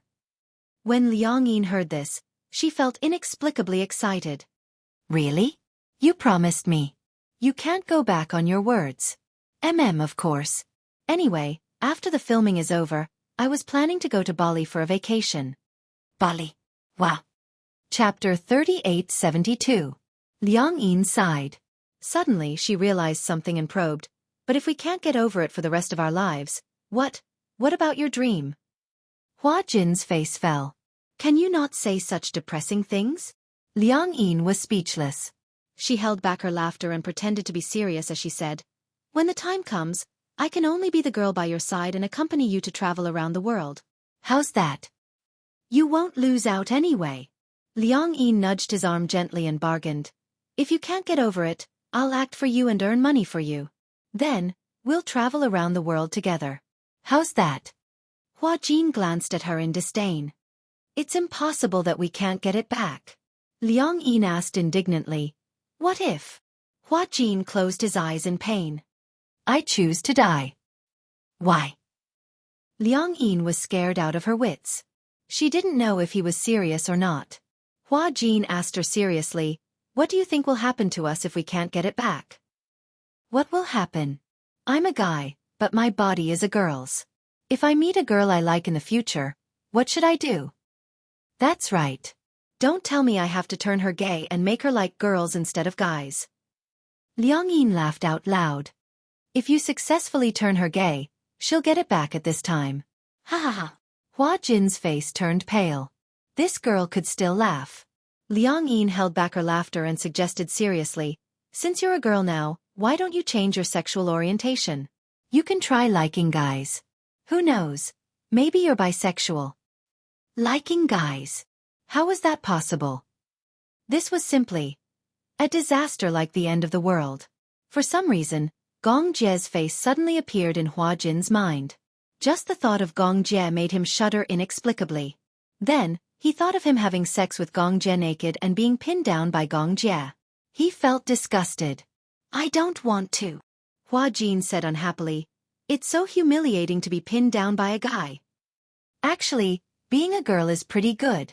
You're just not used to it yet. Hua Jin retorted. Then are you willing to fall in love with a girl? Liang Yin nodded. Of course I'm willing to. All of a sudden, Hua Jin leaned closer to her wickedly and breathed out meaningfully. Since you've said so, I'll go find a man tomorrow and give it a try, alright? Let's see if I'm a hidden bisexual. Do I like guys? Liang Yin's of it. She immediately protested. No. Why not? Hua Jin pretended to be serious. Didn't you say to let me try? Who knows? Maybe I'll really like dating guys. You! Liang Yin immediately changed her words. It's not certain if you can change back. What if you change back? Then break up with that guy. Hua Jin replied nonchalantly. Who knows, maybe I've really fallen in love with men, just like what you said. What about you? Maybe you'll fall for girls too. Chapter 3873. Oh, I see. Seeing that Hua Jin was smiling evilly, Liang Yin pretended to compromise and said, all right, go and find a man then. I'd like to experience what it's like to be a man. When Hua Jin heard this, he was dumbfounded. Ha! What? Liang Yin smiled mysteriously. It's the feeling of tightness when you're with a woman. Hua Jin's brain almost couldn't wrap around it. When he realized what Liang Yin meant by tightness, the corners of his lips twitched. Ayo! You're so dirty. Humph. Anyway, if you dare to find a man, I'll sleep with your fans. Hua Jin said unhappily. Do you know what it's like to sleep with a woman? Isn't it the same thing? Just follow your instincts. Hua Jin suddenly moved closer to her. His beautiful face was just inches away from hers. His gaze fell on her face. Between his red lips, his breath smelled like orchids. You look like you can't wait. Why don't we give it a try? His words were so flirtatious, and the breath from his red lips instantly burned her face red. She didn't know why, but even though Hua Jin was a woman, she still couldn't resist the pheromones from his body. Even though they were of different genders, Liang Yin's heart was beating like thunder. When Hua Jin saw that she was blushing, he was a little surprised. Why is your face so red? Liang Yin pushed him instinctively. Hua Jin immediately grabbed the railing tightly and said gloomily, Hey, be careful. What if you accidentally push me down? Seeing that he was still sitting steadily, Liang Yin said unhappily. Didn't you say that sitting here is no different from sitting on the sofa? What's important is the mentality. Have you ever seen someone being pushed from the sofa to the ground? Hua Jin was speechless. He had nothing to say. You've trained your mouth well. Hua Jin couldn't help but smile as he turned to look at the horizon. As the sun gradually rose, it drove away some of the cold. Liang Yin silently looked at the horizon and gently sucked in a cold breath. She suddenly asked, "Can we only stay in the hotel for the next few days?" Just treat it as a holiday. What is Qin Zhou thinking? I think he must be trying to beat us at our own game. These days, he must be trying to dig out the mastermind behind those marketing accounts. When he has the evidence, he'll catch Tang Yu and the others in one fell swoop. It's so complicated. I thought being a celebrity was easy. Who would have thought? There's so much scheming involved. Hua Jin disagreed. What do you think? No matter what profession it is, there's no lack of scheming. With that, he stood up and jumped off the rooftop. He turned around and extended his hand to Liang Yin. Come on. Let's go back to the room and rest. Liang Yin nodded. She put her hand in his palm and stood up carefully. Be careful. The wind was a little strong. Liang Yin held his hand and walked down from the rooftop. Just as she was about to step in, she accidentally twisted her heel. Hua Jin clearly felt that her body was slightly swaying and immediately pulled her towards him. Little did he know that Liang Yin, who was 1.8 meters tall, suddenly fell onto him due to the huge inertia. Chapter 3874. Ugh! Both of them let out a muffled groan. Liang Yin propped herself up with her palms on the ground. However, she could clearly feel some inexplicable changes in her body. Of course, Hua Jin felt it too. It was as if something strange was pushing against him. He didn't realize it at first and muttered in a daze. What's that? Do you have a key on you? Liang Yin also found it strange. What do you mean? You're pushing against me. Before he could finish his sentence, Hua Jin suddenly realized what was pushing against him. He immediately shut up and glanced awkwardly at Liang Yin's lower body. Liang Yin followed his gaze and glanced at it. The two of them immediately separated awkwardly. Hua Jin said in disdain, Hey, what are you thinking about? What? How would I know what's going on? It's just sticking up for no reason. This means that you must be imagining things in your head for you to have such a reaction. What imagining could I be imagining? I'm not going to take the blame for this. Hua Jin glanced at her and stood up. He straightened his messy clothes and said, Let's go. Let's go back to our rooms. With that, he turned around and left. Liang Yin stood up and patted the dust off her body. She muttered unhappily, How ungentlemanly, humph. The two of them went back to their rooms. In the afternoon, Hua Jin was woken up by a series of hurried knocks on the door. He walked to the door and opened it. Liang Yin was holding his cell phone. She said to him, Someone called several times looking for you. My cell phone was on silent mode. I saw it when I woke up, but I didn't know how to reply. Hua Jin's cell phone was still with Liang Yin. Even though all his social media accounts were logged in and managed by him, his cell phone was still with Liang Yin. Hua Jin took the cell phone and looked at it. It was a call from Yun Shishir. Ah! Hua Jin had a headache and knocked on his head. Help me reply. What's going on? What's the matter? Hua Jin reminded her worriedly. She's the most important person to me. You have to be gentle. Gentle, do you hear me? I heard you. Liang Yin saw how nervous he was and asked in confusion. Who is she to you? You seem to be very nervous. At the mention of Yun Shishir, Hua Jin's expression softened. She's my sister. Sister? Yes. Then he added, Ask her what's the matter. Liang Yin nodded and dialed the phone back. After a while, it was quickly connected.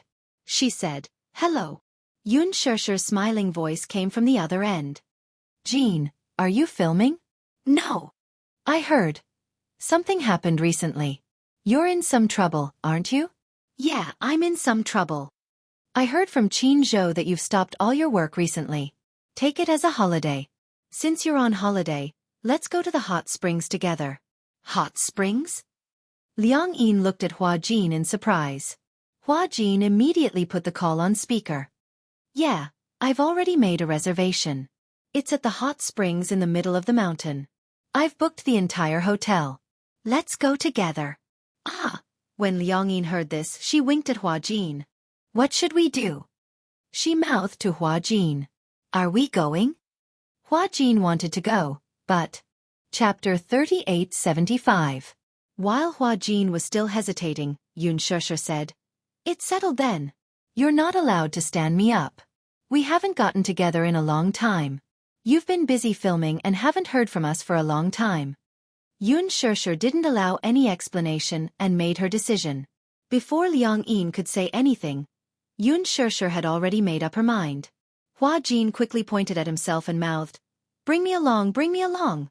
Liang Yin looked at him for a long time and finally understood what he was trying to say. He didn't speak for a long time. On the other end, Yun Shusher was a little puzzled. Hua Jin, why aren't you saying anything? Liang Yin quickly said, It's like this. Can I bring an assistant? Sure. Male or female? Female. Oh, all right then. If she doesn't mind, she can share a room with me. Liang Yin was a little stunned. Share a room with Yun Shusher? Hua Jin.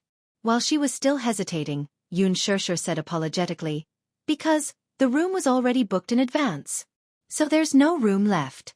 Otherwise, she wouldn't mind sharing a bed with me. When Hua Jin heard this, he immediately waved his hand. He didn't mind. Haha, why would he mind sharing a bed with Yun Shusher? When the call ended, Hua Jin still had a happy expression on his face. Liang Yin glanced at him and commented, You're smiling so strangely now. Who's Yun Shusher? My sister. Your biological sister? Of course. I think it's better if you don't share a room. Hua Jin retorted self-righteously. What else can I do? Do you want me to share a room with a man? What if I'm pounced on and eaten alive by someone who's plotting something against me? This is your body. I'm protecting you. Wow, that sounded so dignified. Then I really have to thank you. Hua Jin snorted proudly, but in his heart, he was very excited. Originally, he didn't really like hot springs, but if he could share a room with Yun Shusher, he suddenly had a lot of expectations for the trip to the hot springs. Of course, he had absolutely no improper thoughts about Yun Shusher. However, it was still better than sharing a room with Mu Yaja. That was what Hua Jin thought. But on that day, when they gathered at the airport, Hua Jin never expected that the Demon King Gong Jie would be there too. Come on. Yes. As soon as Gong Jie saw Hua Jin, he walked over and hugged him in front of everyone's astonished eyes. Gong Jie knew that Hua Jin and Liang Yin had swapped identities. However, Yun Shusher and Mu Yaja didn't know about such a ridiculous thing. Hence in their eyes, Gong Jie was hugging Liang Yin's body. Yun Shusher was stunned. Xiao Jie. Why are you guys so intimate? Liang Yin was also stunned. She didn't know that after the soul swap, Hua Jin had mentioned this to Gong Jie, so she thought that Gong Jie didn't know about it. But what's with the intimacy they're showing? She didn't remember knowing this man. You're Liang Yin, right? Gong Jie smiled and asked Hua Jin, Who are you sharing a room with tonight? Without waiting for Hua Jin to answer, Yun Shusher said, Xiao Jie, do you know her? Yeah, I know her. Chapter 3876. Yun Shusher smiled as she walked over to show her friendliness. You don't mind sharing a room with me tonight, right? No. I mind. Gong Jie interrupted Hua Jin mercilessly and pulled him into his arms. Lowering his voice, he said word by word, If you dare to share a room with Shusher, do you believe that I'll break your legs? Hua Jin gulped. I believe you. Sharing a room with my sister, are you rebelling? Gong Jie's voice was as cold as ice. However, when he lifted his head to look at Yun Shusher, his eyes were gentle. Tonight she's mine. Hiss. Everyone was dumbfounded. They were so shocked that their jaws almost fell off. Especially Liang Yin, she stared at Gong Jie in disbelief. Hua Jin was also frightened and wanted to break free from him. Hey, stop fooling around. Wait. It's not like we haven't slept together before, right? Gong Jie's smile was very meaningful. He acted as if he was very intimate with her. Liang Yin immediately walked over and pulled Hua Jin aside. She asked suspiciously, You've slept with him before? When did this happen? Don't listen to his nonsense.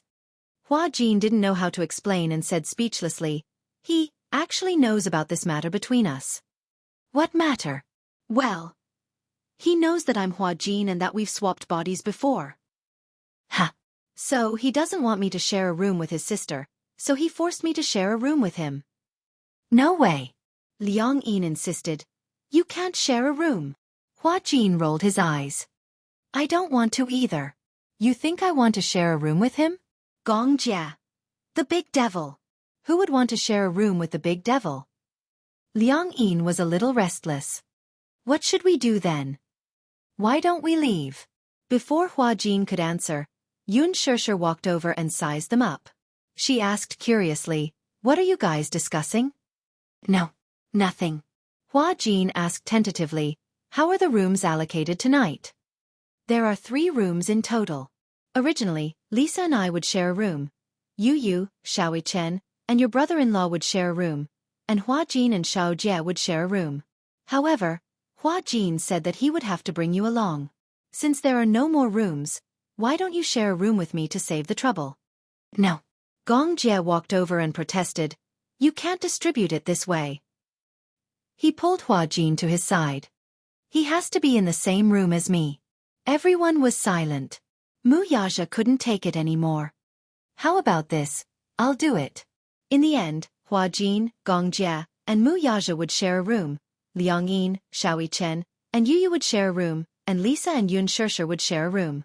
Hua Jin looked like he wanted to cry but had no tears. It can't be, right? Wouldn't it be too cramped for 3 people to share a room? There are only 3 rooms in total. After much discussion, Mu Yaja's suggestion was the most suitable. Thus, everyone compromised a little. Although Hua Jin felt wronged, he had no choice. Gong Jie and Mu Yaja would never agree to him sharing a room with Yun Shishir. Although Liang Yin was a girl, her body was that of a man, so she would be assigned to share a room with Yu and Xiaoi Chen. At the moment, this seemed to be the most humane solution.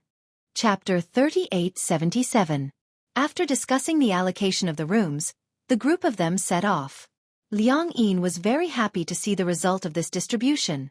After all, it was best to share a room with 2 adorable little lads.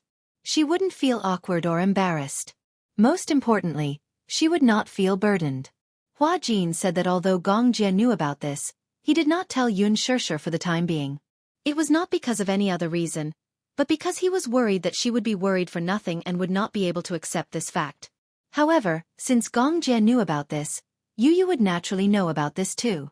Yun Shishir had already booked the plane tickets. After everyone had boarded the plane, Yu, who was originally sitting with Lisa, swapped seats with Lisa and sat next to him. Yu looked at him with an unfathomable gaze. Hua Jin shuddered when he saw Yu staring at him. He glanced at him and raised his eyebrows. He did not know why Yu was looking at him with such a deep gaze. Why are you staring at me like that? I'm thinking. Yu looked at him from head to toe and smiled evilly. Do you feel uncomfortable when a man turns into a woman? Do you feel that your chest is heavy? No. Then do you pee like a girl now? If not, that's amazing. Yu blinked his beautiful eyes and suddenly smiled, as if he was hiding an unknown ambition. I really want to dissect you. After all, this was the first time he had heard of something as magical as soul exchange. Of course, Yu knew that Hua Jin would not joke or lie. Hua Jin trembled. He was frightened by black-bellied Yu. He had said that he would dissect Yu so casually. He was scared to death. Hua Jin gulped. You can't joke about this. Since you know that it's a joke, why are you so nervous? On the other hand, Liang Yin got along well with Mu Chen. She was a very distressed person, and the flight on the plane was rather boring. All electronic devices were banned, so Mu Chen was also bored. Liang Yin chatted with him on and off, which alleviated a lot of the boredom. When they arrived at the Mid-Mountain Hotel, it was already afternoon. The luggage was directly carried back to the room by the bellman. Half Mountain Hot Spring, the so-called Half Mountain, meant that the hotel was located in the middle of the mountain, and the hot spring pool was at the waist of the mountain. While soaking in the hot spring and lying on the side of the pool, one could overlook the entire mountain scenery. Especially at dusk, when the sun was setting, There was nothing more enjoyable than soaking in the hot spring while watching the sunset. Before coming here, Liang Yin's concept of hot springs was just like what she saw in TV dramas. It was like the bathtubs in many bathhouses, with steam rising in spirals. She had no interest in hot springs. However, when she arrived at the hotel and looked at the endless mountain road and the mountain scenery, she was stunned by the beautiful scenery in front of her. Liang Yin smiled and said, "Why do I feel that staying in this hotel makes me feel isolated from the rest of the world?" When Yun Shishir heard this, she immediately said, "You usually have a hard time filming. Treat this trip as a vacation to relax." "Oh." Liang Yin touched her nose a little embarrassedly. Yun Shishir did not know about this and thought that she was Hua Jin. Chapter 3878. After all, she would never have been able to afford such an expensive hotel in the past. She heard that a room in this hotel cost more than 10,000 yuan per night. It was too expensive. It was terrifyingly expensive. Compared to her carefree attitude, Hua Jin was a little absent-minded. The thought of sharing a room with Gong Jie gave him a headache. It was said that the room was a suite with 2 rooms, 2 bathrooms, and 1 living room. Then, who would sleep on the same bed as whom? If Gong Jie shared a bed with him, could he reject him? Hua Jin had 2 worries about sharing a bed with Gong Jie. One was that he was worried that Gong Jie would go berserk and skin him alive. The other was that he would say something wrong and Gong Jie would tear him apart in a fit of anger. No matter which it was, he didn't want to do it. He wanted to live for a few more years. He couldn't even sleep with him. He didn't want to sleep with a man. And a big devil at that. Hua Jin made a decision in his heart. No matter how Gong Jie and Mu Yaja were to be allocated, he would either have a room to himself or sleep on the sofa in the living room for the whole night. He would never share a bed with Gong Jie. What's wrong? Gong Jie walked to Hua Jin's side and suddenly interrupted his thoughts. What are you thinking about? Hua Jin was shocked. When he realized that it was Gong Jie, he didn't know when he had stood behind him. He asked carefully, "How are we going to allocate the rooms tonight?" "You? Who are you going to sleep with?" "Me and you. How about that?" No. Hua Jin waved his hands and smiled awkwardly. This isn't good. After all, I'm a woman now. Men and women can't be separated. Men and women can't be separated? When Gong Jie heard this, he felt that it was quite interesting. He smiled wickedly, revealing the tip of his snow-white teeth. Coupled with the black diamond earrings on his ears, he looked like a demon at first glance. Standing behind him, Gong Jie leaned forward slightly and whispered into his ear with a playful smile, "You seem to be used to being a woman now, don't you?" Hua Jin wished he could knead Gong Jie into a ball. However, due to Gong Jie's intimidating aura, he was a coward. He admitted that he was a coward. He wouldn't argue with him. "I'm a woman now." "Oh, how does it feel to be a woman?" "It's all right." Other than when she was on her period, she was in so much pain that she wished she was dead. Hua Jin turned around uncomfortably, not daring to meet Gong Jie's eyes. Gong Jie casually circled in front of him again. Like an elegant cheetah on the grassland, he paced around his prey at a leisurely pace. He stopped in front of Hua Jin, bent down, and gently pinched his chin. Looking at his slightly flushed cheeks, he narrowed his eyes. "I don't think there's anything wrong with you being a woman. Don't you think that you've become a little cute after becoming a woman?" When he reacted, Hua Jin wrinkled his nose in embarrassment. Was this Gong Jie flirting with him? Hua Jin gritted his teeth and said unhappily, "No matter what, we can't sleep on the same bed." Chapter 3879. His question made Hua Jin even more wary. He stared at Gong Jie warily and asked, "Will you?" Could it be that this Gong Jie was so beastly that even though he knew he was a man, he would still press him down? When Gong Jie heard that, he was not in a hurry to answer. Instead, he said mysteriously, "That depends on whether I'm a normal man or not." Why did he hear a faint threat in Gong Jie's tone? No, it wasn't faint. It was a strong threat. "Are you threatening me?"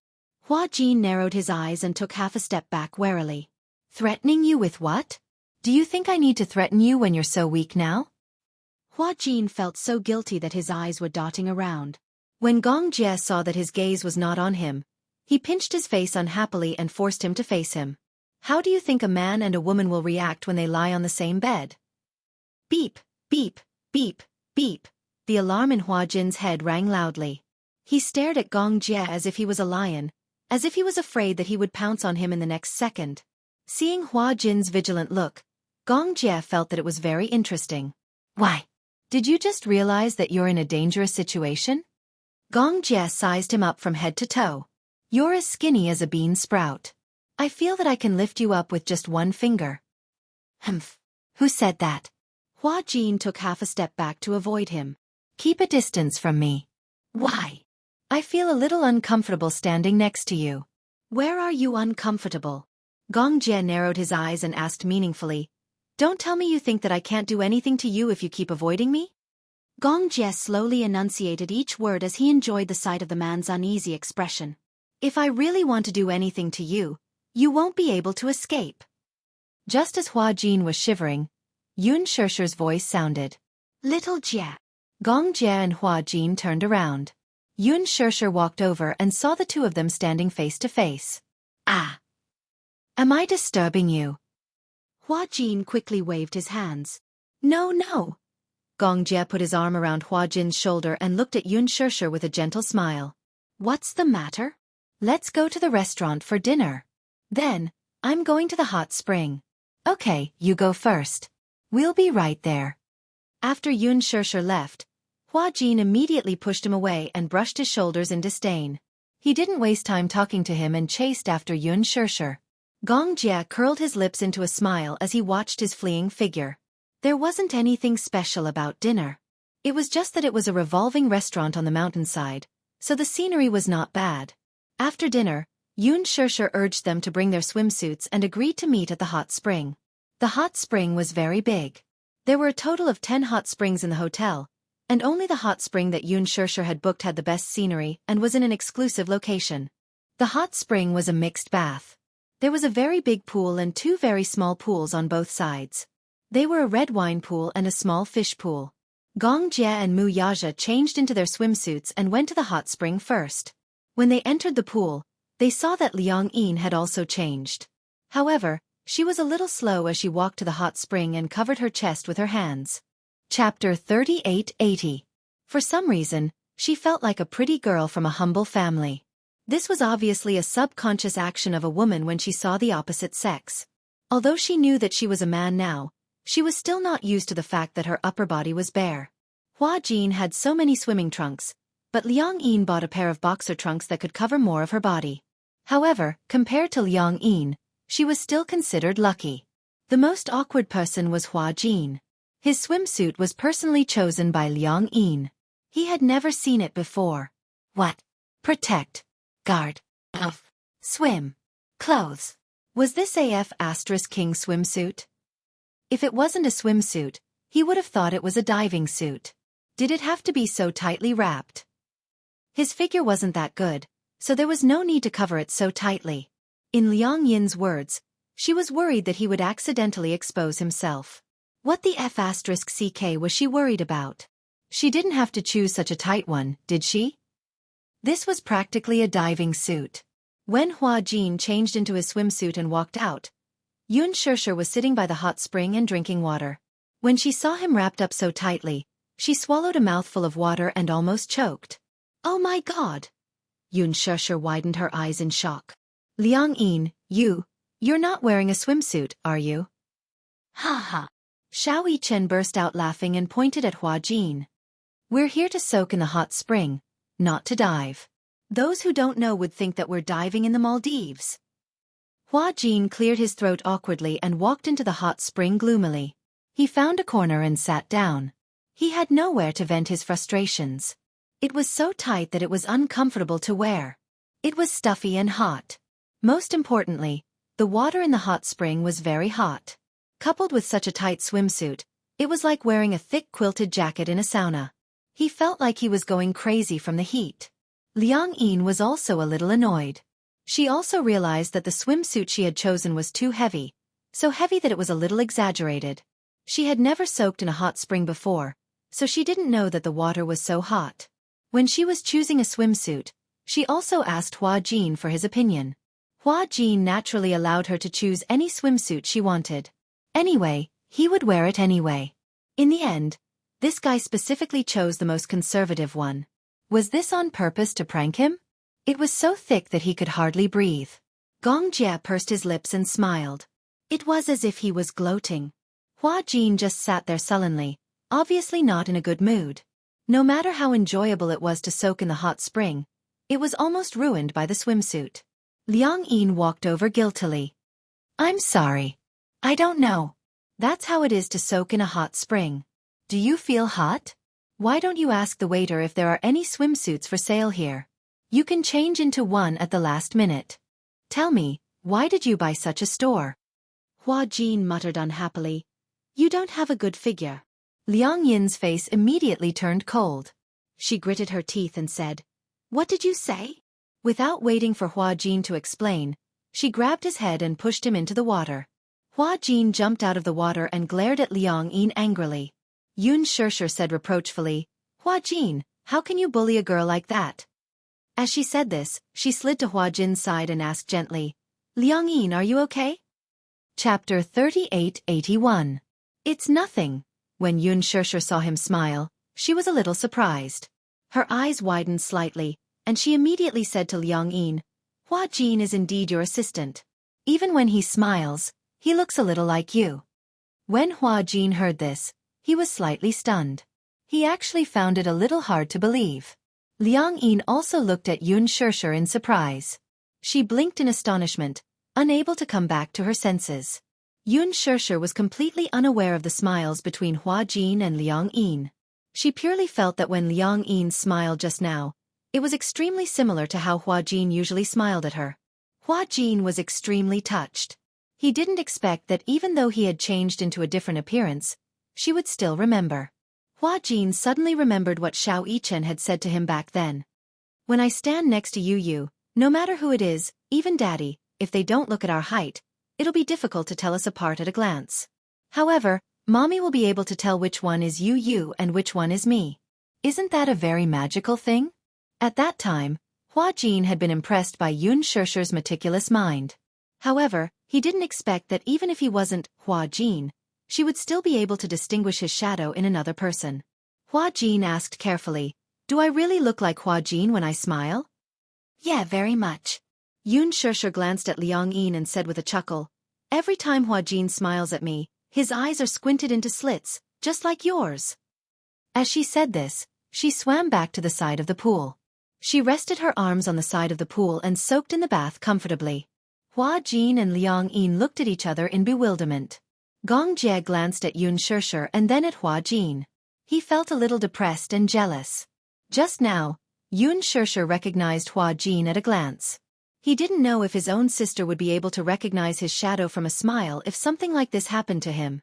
When Hua Jin was about to swim to Yun Shishir's side, Gong Jie immediately stretched out his arm and pulled him back to his side. Don't go! Hua Jin glared at Gong Jie angrily. Gong Jie, what do you want? Gong Jie lowered his voice and warned, You're not allowed to get within 1 meter of my sister. Why are you so overbearing? Hua Jin glanced at him and muttered angrily, You're just like a child. Gong Jie heard that and smiled devilishly. His expression was gentle but his voice was frighteningly cold. Why? Do you think I won't dare to hit you because you've become a woman? What else? You won't hit a woman, right? Do you think? Gong Jie suddenly got close to Hua Jin. Other than hitting, I don't have any other way to make you suffer so much that you wish you were dead?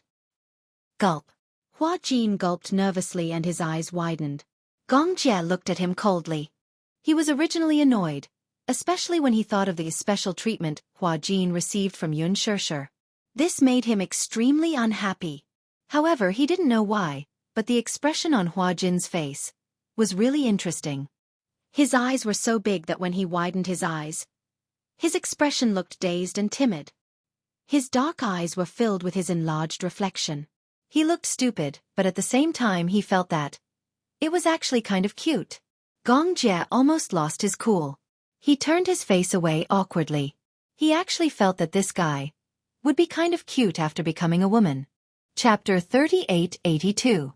Once he realized that he actually thought Hua Jin was cute, Gong Jie felt even more awkward. He vented his gloomy anger on Hua Jin. Why are you staring at me? Without another word, Gong Jie pressed down on Hua Jin's head again and drowned him in the pool. Gurgle gurgle. Everyone heard the sound coming from the corner and was shocked. They all looked over and saw Hua Jin struggling a few times before his body went limp and he fainted in Gong Jie's arms. Ah! Yun Shishir swam over anxiously. Hua Jin, your assistant. She seems to have fainted. Hua Jin. Liang Yin shouted anxiously, but she subconsciously called out Hua Jin's name. Fortunately, the scene was chaotic and everyone's attention was focused on Hua Jin, so they did not realize that she had called out his name strangely. Hua Jin had fainted. When Gong Jie fished him out, he thought that he had drowned. The group of people were flustered and did not know what to do. Among them, Mu Yaja and Gong Jie were the only ones who knew how to perform first aid. Mu Yaja did not even think before he handed this difficult task to Gong Jie. Gong Jie did not think too much about it. He thought that Hua Jin had choked on water. He crossed his fingers and pressed on her chest, but there was no movement. Liang Yin bit her finger and watched as Gong Jie pressed his palm on Hua Jin's chest. But that was her body. She was going crazy. How is it? Yun Shishir squatted beside Hua Jin. Seeing that he had no reaction, she said to Gong Jie worriedly, "Be careful. She's a girl and her bones are very fragile. Don't break her ribs." At the side, Liang Yin added, That's right. A girl's bones are very fragile. Be careful not to break her bones. Most importantly, this was her body. She was still useful." Gong Jie looked depressed. "It doesn't look like you're drowning," Yun Shishir said angrily. "Little Jie, she's just a girl. How could you be so cruel to her? Even if it's a joke, you can't play like this. What if someone dies?"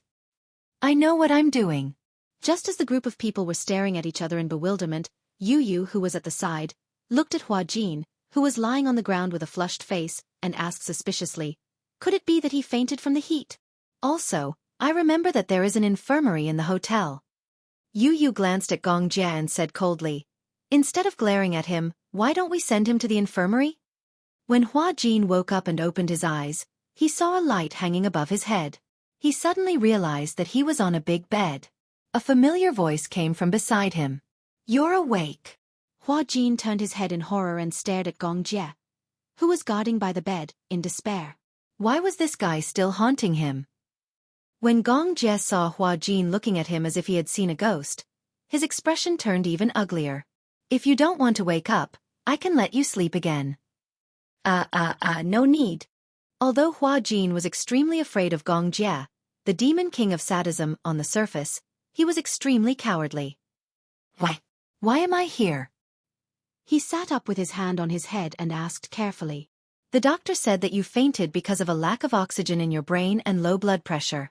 You're wearing a swimsuit that looks like a diving suit. It's airtight and you fainted from the heat." Chapter 3883. Was there such a thing as heat sickness? Just when Hua Jin was in disbelief, he vaguely felt some changes in his body. Where was his swimsuit? He lifted the blanket and saw that he had been changed into a bathrobe. His expression was even more horrified. This should be something that Liang Yin changed for me? No. Yun Shishir did not know that he had swapped bodies with Liang Yin. Then, without knowing, she would never allow Liang Yin, who had become Hua Jin, to touch her body. It must be Yun Shishir who changed it for him. As if he had guessed what Hua Jin was thinking, Gong Jie snorted coldly. "Dream on." "What do you mean?" "I changed it for you." Hua Jin covered his crotch. "Why are you the one who changed it for me? If not, who do you want to change it for you?" The only person who was of the same gender was Yun Shishir. However, how could Gong Jie allow Yun Shishir to serve Hua Jin? He had never enjoyed such treatment before. Hence, Gong Jie went against everyone's wishes and dragged Hua Jin back to the room. He took off his swimsuit and put on a bathrobe. Hua Jin thought hopelessly that Liang Yin must be hiding in a corner and crying in despair. Tomorrow, he must find him and bare his fangs. What a headache. Hua Jin was still a little wary. "You just changed my clothes?" Gong Jie narrowed his eyes and looked at him. "Other than changing your clothes, you seem to be expecting something else." No, no. Or do you think that other than changing my clothes, I want to do something else to you? Hua Jin did not dare to say it.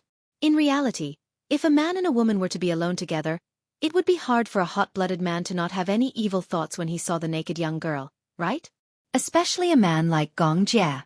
Speaking of which, he didn't know why, but the words Xiao Yichen had said to him before suddenly floated into his mind.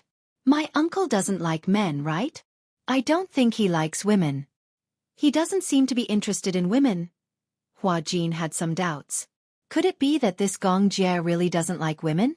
With that thought in mind, Hua Jin suddenly asked tentatively, Gong? Gong Jie responded with a hostile look. Young Master Gong. Young Master Gong. Let me ask you something. Hua Jin didn't know how to ask. After weighing his options, he finally asked, Do you like women? Do you have that kind of physical reaction to women? Gong Jie's gaze became even more dangerous. Are you questioning my sexual orientation? I am not questioning your sexual orientation. I'm just discussing with you about this. What I mean is, if you have a reaction to women, why don't I sleep on the floor while you sleep on the bed?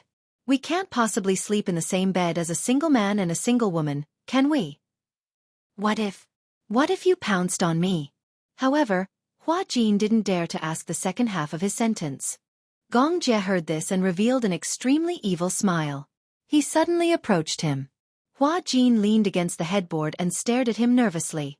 Gong Jie's arms were on both sides of him. Through the slightly open collar of his bathrobe, his well-defined chest and the firm lines of his arms were clearly visible. His entire body was emitting sex-inducing hormones. Chapter 3884. Hua Jin was so stiff that he didn't dare to move an inch. It was as if he was facing a lion that was eyeing him covetously. If he moved, the lion would pounce on him in the next second. Save life. Gong Jie stared at his face and finally spoke. You're afraid that I'll take advantage of you? You're so concerned about my sexual orientation. Gong Jie's thin lips curled up slightly, making him look devilishly charming. Why don't I give it a try? He moved closer to him. Hua Jin almost shrieked out loud. Try what? Try to see if I have any reaction to women. Is there a need to try? Do you like men or women? Don't you know what you're doing? No. His gaze fell on Hua Jin's tightly clenched lips. Gong Jie smiled, revealing his snow-white teeth like a devil. It's rare for you to become a woman. You should at least experience what it's like to be a woman. Otherwise, you'll be wasting such a rare opportunity, okay? No. I don't want to. I don't want to experience this. Other people might not even have the chance to experience this. No. Believe me, 99% of straight men would never want such an opportunity. Is that so? Gong Jie had just raised his hand when Hua Jin nervously covered his shoulders as if he was facing a formidable enemy. He glared at him coldly and suddenly curled his lips in disdain. The next second, his large palm held onto his head and pushed his body to one side. The next second, Hua Jin was kicked to the ground. He got up from the ground in a daze, looking as if he had been frightened. He lifted his head to look at Gong Jie on the bed, only to see that he had already lifted the blanket and covered himself with it. Before he laid down, Gong Jie glanced at him casually and sneered. Nothing happened. You seem very disappointed. Hua Jin stared at Gong Jie in a daze as he lay down. He didn't dare to make a sound. Was the devil going to sleep? That's great. He was finally liberated. Hua Jin tiptoed to the door. When he turned around, he saw that Gong Jie's back was still as usual, as if he had really fallen asleep. Only then did he let his guard down. He opened the door, walked into the living room, and sat down on the sofa. Hua Jin finally felt a little more relaxed after being in a room away from the great demon king. Perhaps it was the relaxation after being overly nervous. All the muscles in his body suddenly relaxed. He slumped onto the sofa like water, but he still had lingering fears. This vacation was like a tribulation. When he thought about how he still had 3 days of vacation before he could return to the set, and how he would have to live under the same roof as Gong Jie for the next 3 days, he felt hopeless. God bless him. I hope that in the next 3 days, he will get along with Gong Jie peacefully. Amen. Forget it, let's sleep. After a day's journey, coupled with the incident at night, and being hit by Gong Jie, he was exhausted. The heater was on in the room, so he didn't feel cold. Hua Jin casually pulled a blanket and carefully covered his stomach before he fell asleep on the sofa. Chapter 3885. The next day, Yun Shirshir and Mu Yaja brought the two little munchkins to the mountain early to pick tea leaves. The Mid-Mountain Hotel was located on Yuhuan Mountain, and on Yuhuan Mountain, there was a type of tea that grew on volcanic rocks called immortal tea. Legend had it that a long time ago, Lu Dongbin, immortal lady he and the other 8 immortals, after attending the Queen Mother's immortality peach banquet, toured the 4 seas to understand the mortal world. The immortals passed by Yuhuan Mountain and saw soldiers digging stones to build a city, so they said to the immortals, "It's very hard for them to dig stones to build a city. I'll go to the South Sea to borrow some stones to help them." Thus, they ignored the objections of the immortals and went directly to the South Sea to borrow stones. The next day, Dongfang Harbor was white, and a large group of geese left the beach and headed towards Immortal Mountain. Lu Dongbin waved the group of geese away, but found that these geese were all made by Immortal Lady He with stones to tease him, so he was so angry that he left on a cloud. Immortal Lady He looked at the stones and felt bad, so she sprinkled Guanyin Bodhisattva's tea seeds on the stone peak and the mountain. The tea leaves grew with the wind, and not long after, there was volcanic tea on the stone peak. There was a filial son on the mountain. His mother was sick for a long time and couldn't recover, so he looked everywhere for medicine. One day, he saw a piece of tea on the mountain, so he picked the tea leaves for his mother to drink, and unexpectedly, she was much better the next day. After that, everyone regarded the tea leaves as immortal tea and drank it regardless of whether they were sick or not. Gradually, the villagers on the mountain developed the habit of drinking tea and became the famous village of longevity. Of course, this story could be fabricated, but the reputation of immortal tea was definitely not undeserved. The environment of the stone peak was unique, and the soil was rich in organic trace elements, among which, the content of sulfur and potassium was relatively high. The unique geographical and geological conditions, the superior ecological environment, and the excellent processing technology gave the volcano tea an outstanding quality. Actually, Yun Shirshir didn't come this time out of sudden interest, but because Mu Yaja took a fancy to the hot spring resources and a large area of tea trees on the stone peak, so he wanted to invest and develop it into a tourist attraction, focusing on building a resort. This time, they came with the main purpose of inspection. Therefore, early in the morning, a group of people went to pick tea leaves. Liang Yin was especially interested. Although she didn't like drinking tea, she was interested in picking tea leaves. Mu Yaja also asked Gong Jie, but Gong Jie was wrapped in the quilt and did not say a word. Mu Yaja was too lazy to call him. When Hua Jin woke up, he found that he didn't know what had happened. He had actually rolled on the ground, and under his body was a furry carpet. He had fallen asleep and didn't even know that he had fallen off the sofa. Feeling that the room was empty, he carefully crept to the door of Mu Yaja's room, mistaking it for Gong Jie's room. When he opened the door, he saw that the bed was empty. Thinking that Gong Jie was gone, he jumped up in excitement. "The great demon king has left." Just as he was cheering, a cold voice came from behind him. "Who is the great demon king?" Hua Jin froze for a moment and turned around in a daze, only to see Gong Jie with slightly messy hair and a gloomy face.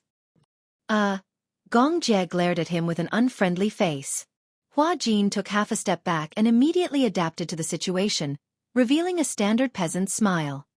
"Young master, you're awake? Get lost." Chapter 3886. He could tell that Gong Jie's temper when he woke up was quite scary. However, it didn't matter. He tolerated it. It was already late. Since Gong Jie was already up, he must be planning to go out, right? Then, he could enjoy a rare moment of peace and quiet. There was a huge sunroom in the suite. There was a circular jacuzzi in the sunroom, surrounded by privacy glass. One could see the scenery outside but not inside from the outside. When Gong Jie left, he could lie leisurely in the bathtub, sipping champagne while looking at the beautiful scenery of the mountains. It was simply great bliss. This was more like a vacation. Hua Jin could already imagine the different kind of bliss lying in the bathtub. However, his beautiful dream was shattered very quickly. Gong Jie made a call in the bathroom and found out that Mu Yaja and Yun Shirshir had gone to the mountains to pick tea leaves. Hence, he decided to rest in the room. Then, he walked straight to the sunroom and lay down in the bathtub. He poured a glass of Italian champagne that Hua Jin had been coveting for a long time. Holding the wine glass, he stretched out in the bathtub and enjoyed life. Hua Jin looked on eagerly from the side. His surf bathtub, his premium Italian champagne. How could life be so unpredictable? Hua Jin lay on the sofa resentfully. Gong Jie's icy voice sounded again. Come here. He seemed to be summoning him. Hua Jin sat up from the sofa reluctantly. He looked at him a little gloomily and asked foolishly, What? Give me a shoulder massage. A shoulder massage? Yeah, my neck is sore. The needle here was soft. Gong Jie was used to hard needles, so when he changed to a softer needle, his neck felt like it was going to collapse. Hua Jin said reluctantly, Don't we have a massage technician? I'll give you a call and ask for service. Gong Jie snorted coldly. Hua Jin stood up immediately and walked behind him. He squatted down and swallowed his anger. I'll give you a massage. He pinched the back of Gong Jie's neck with both hands and gently massaged it. However, he was cursing in his heart. Didn't this guy want to enslave him? Fine. He tolerated it. Ostracized. It must be ostracized. This guy must be jealous of his close relationship with Yun Shirshir, so he targeted him. Too gentle. When Hua Jin heard this, he increased the strength of his grip. Gong Jie asked, Is it because your hands are as soft as a woman's now that you're a woman? Hua Jin pinched him. However, to Gong Jie, such strength was neither too light nor too heavy. It was neither painful nor itchy. From Hua Jin's point of view, Gong Jie was leaning against the side of the pool. His naked upper body accentuated his well-defined muscles and protruding chest, which made him look even more sexy. For a moment, Hua Jin couldn't take his eyes off him. He was envious.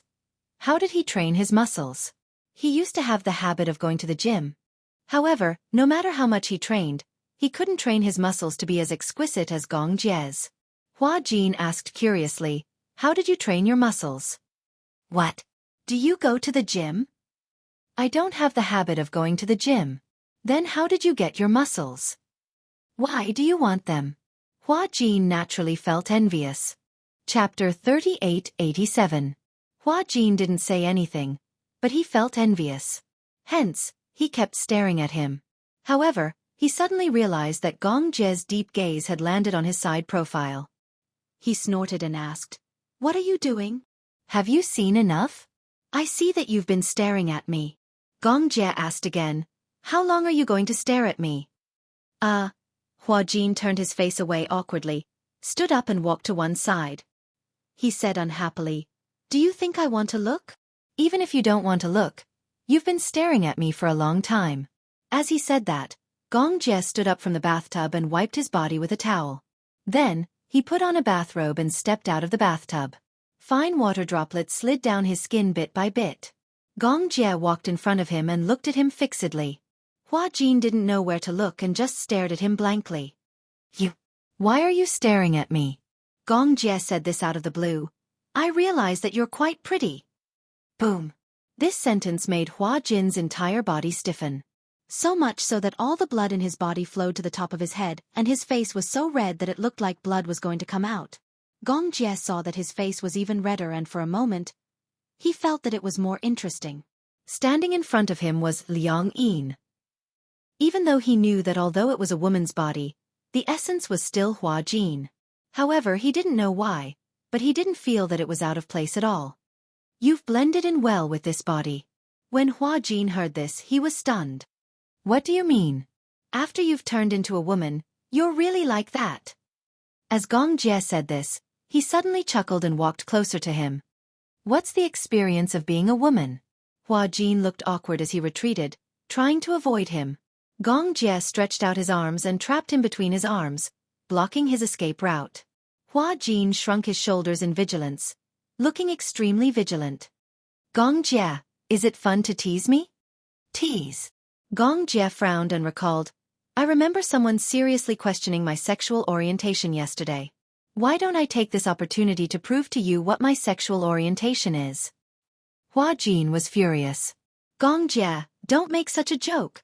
Before he could finish his words, Gong Jie suddenly grabbed his collar and pressed him down on the sofa. Before Hua Jin could accept the fact that he had been pushed down by a man, He heard his fragrant voice. I'm serious. Hua Jin's brain instantly crashed. He subconsciously clenched his fist and swung it at his face. However, with his current body, how could he be a match for Gong Jie?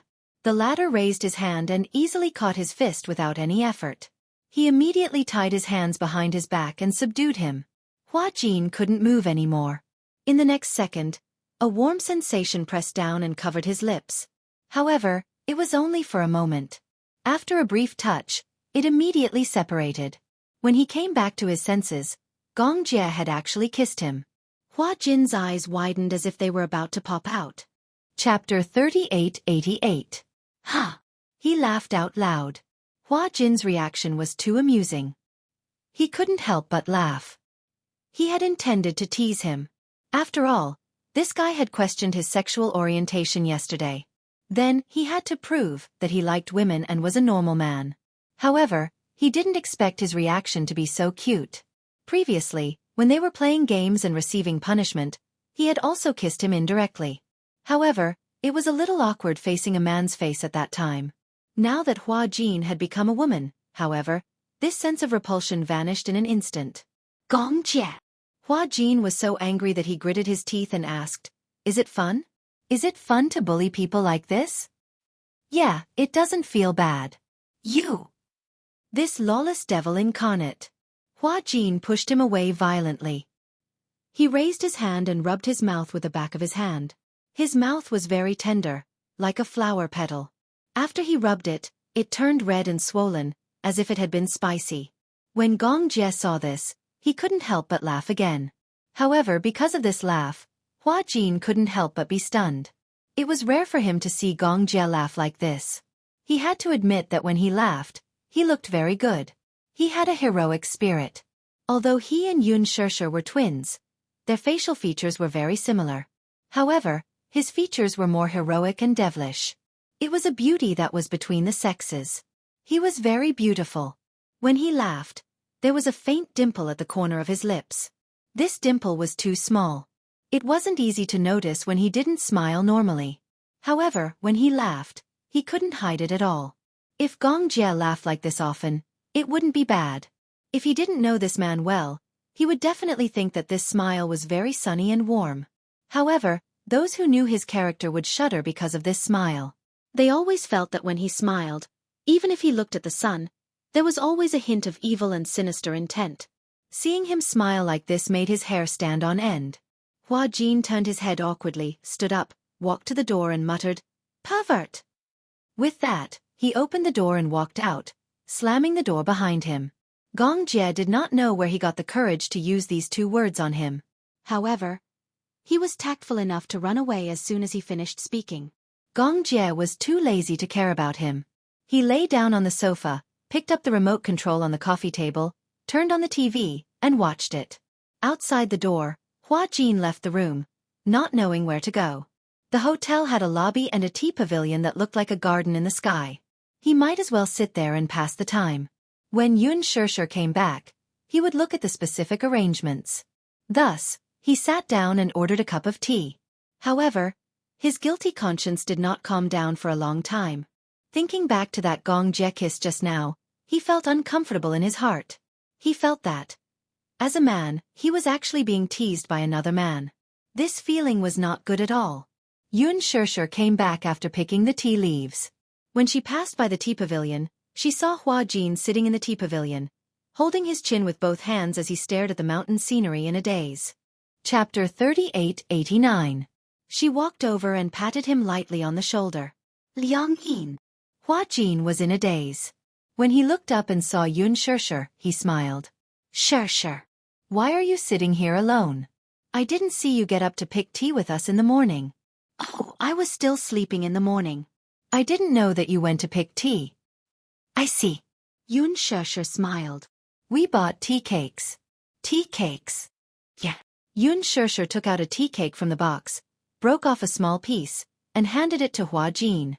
Hua Jin looked at the tea cake in his hand and asked curiously, "What is this?" Before Yun Shirshir could speak, Yu explained kindly, "This is a tea cake. Of course, it's edible." "Yeah, really? Smell it. It smells good." I ate 2 tea cakes. When I bite into them, it's crispy and fragrant. But it's quite delicious. Yeah. Hua Jin immediately took a bite. In an instant, the fragrance of the tea filled his mouth. It was crispy and fragrant. When he bit into it, the tea leaves that had been dry and brittle immediately broke apart. The tea leaves and tea stems emitted a mesmerizing fragrance in his mouth. However, it was not easy to chew and was difficult to swallow. When Xiao Yichen saw this, he couldn't help but cover his mouth and burst out laughing. When he saw him laugh, Hua Jin was even more confused. "What are you laughing at?" he asked with a lisp as he chewed on the tea cake crumbs. Ha ha ha ha. Yun Shishir couldn't help but laugh as well. Yu, who was beside them, revealed a sinister smile. This smile was exactly the same as Gong Jie's. There was an inexplicable evil aura. Hua Jin was so frightened that he quickly spat out the tea cake crumbs. He asked fearfully, "Is it poisonous?" "No, it's not." Yun Shishir held back her laughter and said, "This tea cake is not for eating. Yu is lying to you." Xiao Yichen held back his laughter until he was about to cry.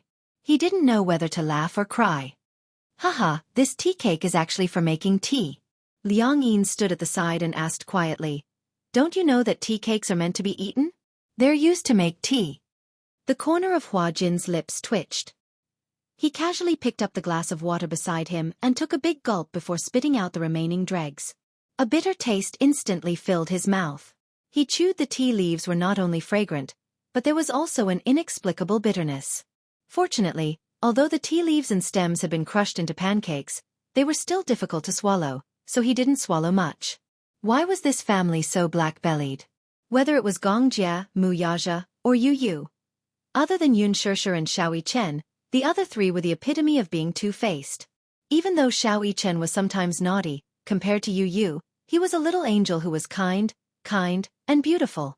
Liang Yin took out something wrapped in paper from her bag. Hua Jin didn't know what it was, but he took it from her and opened it. It was persimmon. "This is persimmon. It's definitely edible." Hua Jin took it skeptically. He didn't know why, but even though he knew that it was persimmon, he still felt skeptical. He took a bite and only swallowed it when he was sure that it was a persimmon. He hadn't eaten much since he woke up, so Hua Jin ate a few pieces of persimmon in one go. Liang Yin couldn't help but whisper, "Can't you eat less? What if you gain weight?" Chapter 3890. I don't know. I didn't have a big appetite in the past, so I didn't eat much. Hua Jin chuckled and replied in a low voice, "Haha, you'll gain 3 pounds with every bite. You'll become a big fat boy by then." Yun Shishir said to Mu Yaja, "I'm a little tired. I want to go back to my room first. Lisa is still waiting for me there." "Oh right. Why don't we?" Hua Jin suddenly raised his hand and suggested, "Why don't I sleep in the same room as Lisa tonight?" Liang Yin asked curiously, "You want to change rooms?" "Yes." Hua Jin continued, "If it doesn't work out, Lisa and Liang, Hua Jin and I will share a room. Sure, you and Chairman Mu will share a room. Yu, Xiao Yichen and Gong Jie will share a room. Isn't this a reasonable arrangement?" Yun Shishir furrowed her brows and was a little conflicted. "Lisa only wants to share a room with me." "Then," Hua Jin continued, "Chairman Mu, it's good for you to share a room with Shishir. My room isn't a suite. There's only one bed." What about Xiao Yichen and Yu?" "We do have 2 beds, but Yu wants 1 bed each. But it'll be a little cramped if Daddy and I sleep together." Yu and Xiao Yichen's room was a standard children's room. The beds were 2-tiered bunk beds. If Mu Yaja slept there, she didn't know where to place her long legs that could break through the sky. Liang Yin and Xiao Yichen squeezed into the bottom bunk. Hua Jin was even more speechless. He was conflicted. He didn't want to share a room with Gong Jie. Although it was not the same bed, it was still uncomfortable to sleep on the sofa. However, he wanted to stay as far away as possible from that devil, Gong Jie. Mu Yaja asked, "What's wrong? Are you uncomfortable sleeping on the sofa?" Yun Shishir raised her eyebrows strangely. "Hey, were you the one who slept on the sofa last night?" Hua Jin nodded his head in grievance, almost wiping away his tears. "Gong Jie bullied me. Didn't he say that he would let you sleep on his bed?" Yun Shusher said righteously. Wait here. I'll go talk to him. No need. Hua Jin quickly stopped her. If Gong Jie knew that he and Yun Shusher had secretly complained, he didn't know how he would punish him. I've thought about it. Actually, sleeping on the sofa is pretty good. There's no need to go through so much trouble. Anyway, the sofa is very big. I don't feel bad sleeping on it. It's pretty good. Although he was smiling on the surface, he was actually more depressed than eating Chinese gold thread. However, there was no other way. Hua Jin held the teacup in grievance and took a sip. Thinking about how he still had 3 days to face Gong Jie, he felt a headache coming on. In the evening, after dinner, the group of people went to the park to play. However, due to Gong Jie's verbal threats, Hua Jin didn't dare to go. He stayed in the hotel alone and took a hot bath. After soaking for a while, he changed into a bathrobe and lay on the sofa lazily to watch TV. Without Gong Jie around, it felt quite peaceful. At least, he could enjoy such a peaceful moment alone. He also felt very comfortable. As it was a luxury suite, the hotel sent a candlelit dinner, fresh fruits, and delicious desserts. He leisurely enjoyed the dinner alone and lay down on the sofa with the blanket covering him. As he ate desserts and watched TV, he actually felt a little sleepy. Chapter 3891. When Gong Jie and Mu Yaja returned to the room, Hua Jin had already fallen asleep on the sofa. Gong Jie walked over and saw that Hua Jin was sleeping very quietly. He didn't know what possessed him, but he stood by the sofa and stared at him for a while. When he realized that he had been staring at him for a long time, he furrowed his eyebrows and frowned unhappily. He didn't know if it was out of anger or something else, but he kicked Hua Jin mercilessly. This kick landed directly on someone's buttocks. Someone quivered and sat up on the sofa in shock. He screamed, "Ah! Fire!" Gong Jie's face darkened instantly. Fire? What military intelligence did he lie about? When Hua Jin finally snapped out of his trance and realized that he was dreaming, he raised his head and saw Gong Jie's impatient expression. He did not know how he woke up, but he vaguely felt a pain in his buttocks, as if they were cramping. What happened? He mumbled and rubbed his buttocks gently. When he looked at Gong Jie, he immediately sat up straight. You are back. He didn't know why, but at first glance, he actually looked like a wife who was waiting for her husband to return. This knowledge made him even more displeased. Gong Jie snorted coldly. Fire! Where's the fire? Hua Jin licked his lips and laughed. You must be dreaming. It should be sleep talking. In fact, when he woke up, he couldn't remember what he was dreaming about. He only felt that he seemed to have jumped down from a very high rooftop and was kicked down by someone. The building behind him was on fire. He was so frightened that he woke up screaming. In the end, he realized that it was a dream. Hua Jin didn't know that he was kicked awake by Gong Jie. Gong Jie glanced at him and his tone was very dangerous. Did you complain to my sister? Hua Jin felt guilty for a moment and immediately said, No. Gong Jie expressed his doubts. Then why else would she lecture me today, telling you to sleep on the sofa? Yun Shusher accused him of not being a gentleman. He actually let a girl lie on the sofa. It was too much. I didn't say anything. The more Hua Jin spoke, the softer his voice became. It was obvious that he was feeling guilty. Gong Jie asked coldly, If you didn't say it, then who did? The two of them looked back at Mu Yaja tacitly. Mu Yaja casually poured himself a glass of milk. He noticed the two pairs of strange gazes behind him, but he could not be bothered with them. Like an old cadre, he shuffled back to his room in his slippers. Hua Jin shrank back a little. It's okay. I don't think you're ungentlemanly. When people feel guilty, they act like you.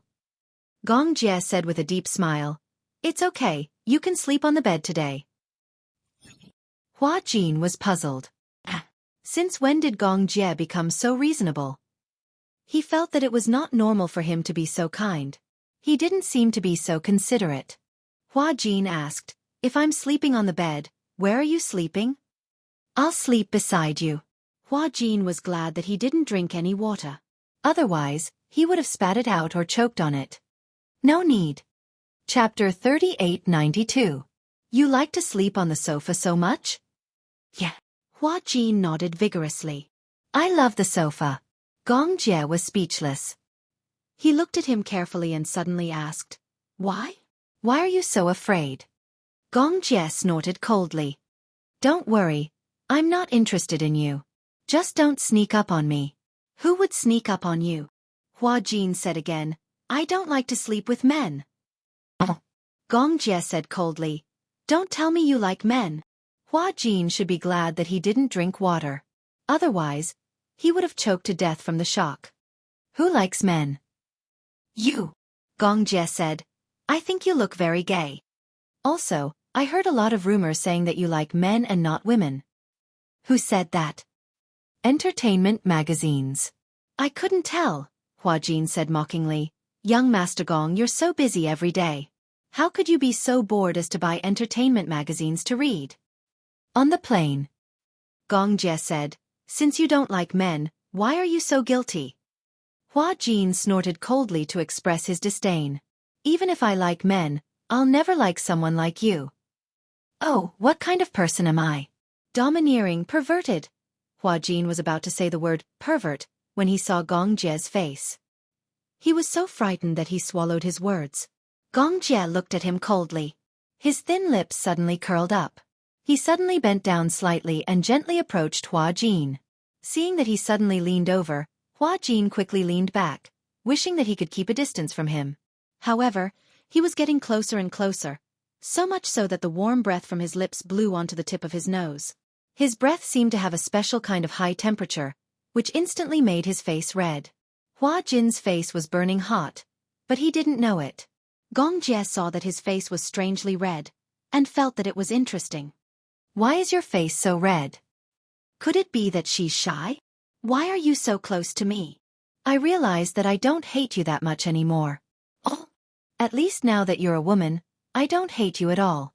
As Gong Jie spoke, he unscrupulously admired Hua Jin's burning face.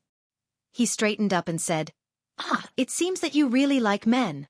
"Who said that?" Hua Jin couldn't wait to prove it to him. He suddenly stood up, picked up the quilt on the sofa, and angrily walked into the room. "If I want to sleep on the bed, I'll sleep on the bed. Since someone is inviting me to sleep on the bed, is there a reason for me not to sleep?" Gong Jie calmly turned around and watched him enter the room. He raised his eyebrows slightly but didn't say anything. Instead, he walked directly into the bathroom. Hua Jin carried the quilt into the room and lay on the bed. He wrapped his body tightly with the quilt.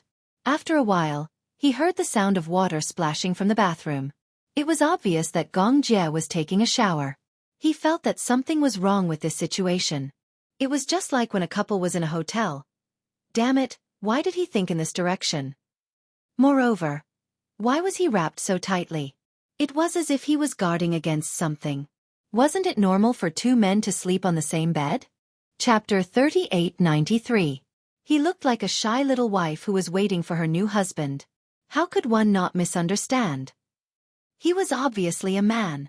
Although his body was that of a woman, Gong Jie was a straight man who was as straight as steel.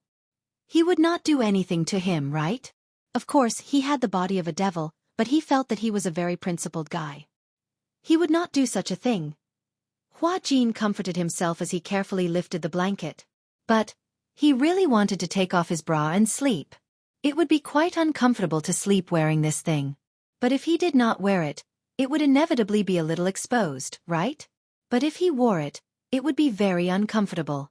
One night, when he did not take it off to sleep, he dreamed that he was kidnapped. He was tied to a chair and could not move. He felt like he was suffocating. Forget it. He did not believe that Gong Jie would do anything to him. Hua Jin comforted himself as he stood up and got out of bed. He casually lifted half of the bathrobe and reached in with one hand to take off the bra. The bra was taken off from the side, so it was more convenient. However, while he was still struggling with the buttons, the bathroom door opened. Hua Jin was shocked and turned around immediately. He saw Gong Jie standing at the door, wiping his wet hair. However, when his gaze fell on the person who was taking off the bra, his gaze froze. Gong Jie was also stunned. He originally thought that Hua Jin was lying on the bed, probably covering himself tightly as if he was guarding against a thief. He did not expect that he was actually taking off. Gong Jie raised his eyebrows. He, on the other hand, was a little wary. Could it be that this guy really liked men? So, from the beginning to the end, he was playing hard to get? With this thought, Gong Jie could not help but reevaluate a certain someone.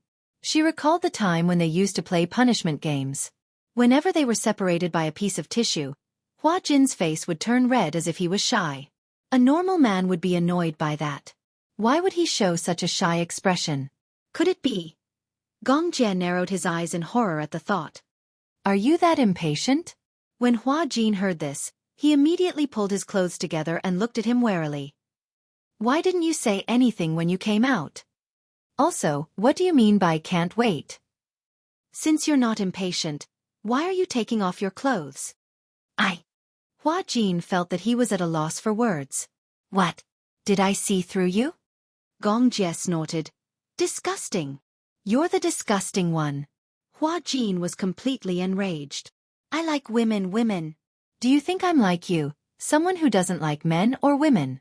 Gong Jie gracefully sat down on the bed, tilted his head and looked at him, but let out a disdainful sneer. Not just any woman can catch my eye. If being picky was a sin, then he would rather commit an unforgivable sin than find a woman casually.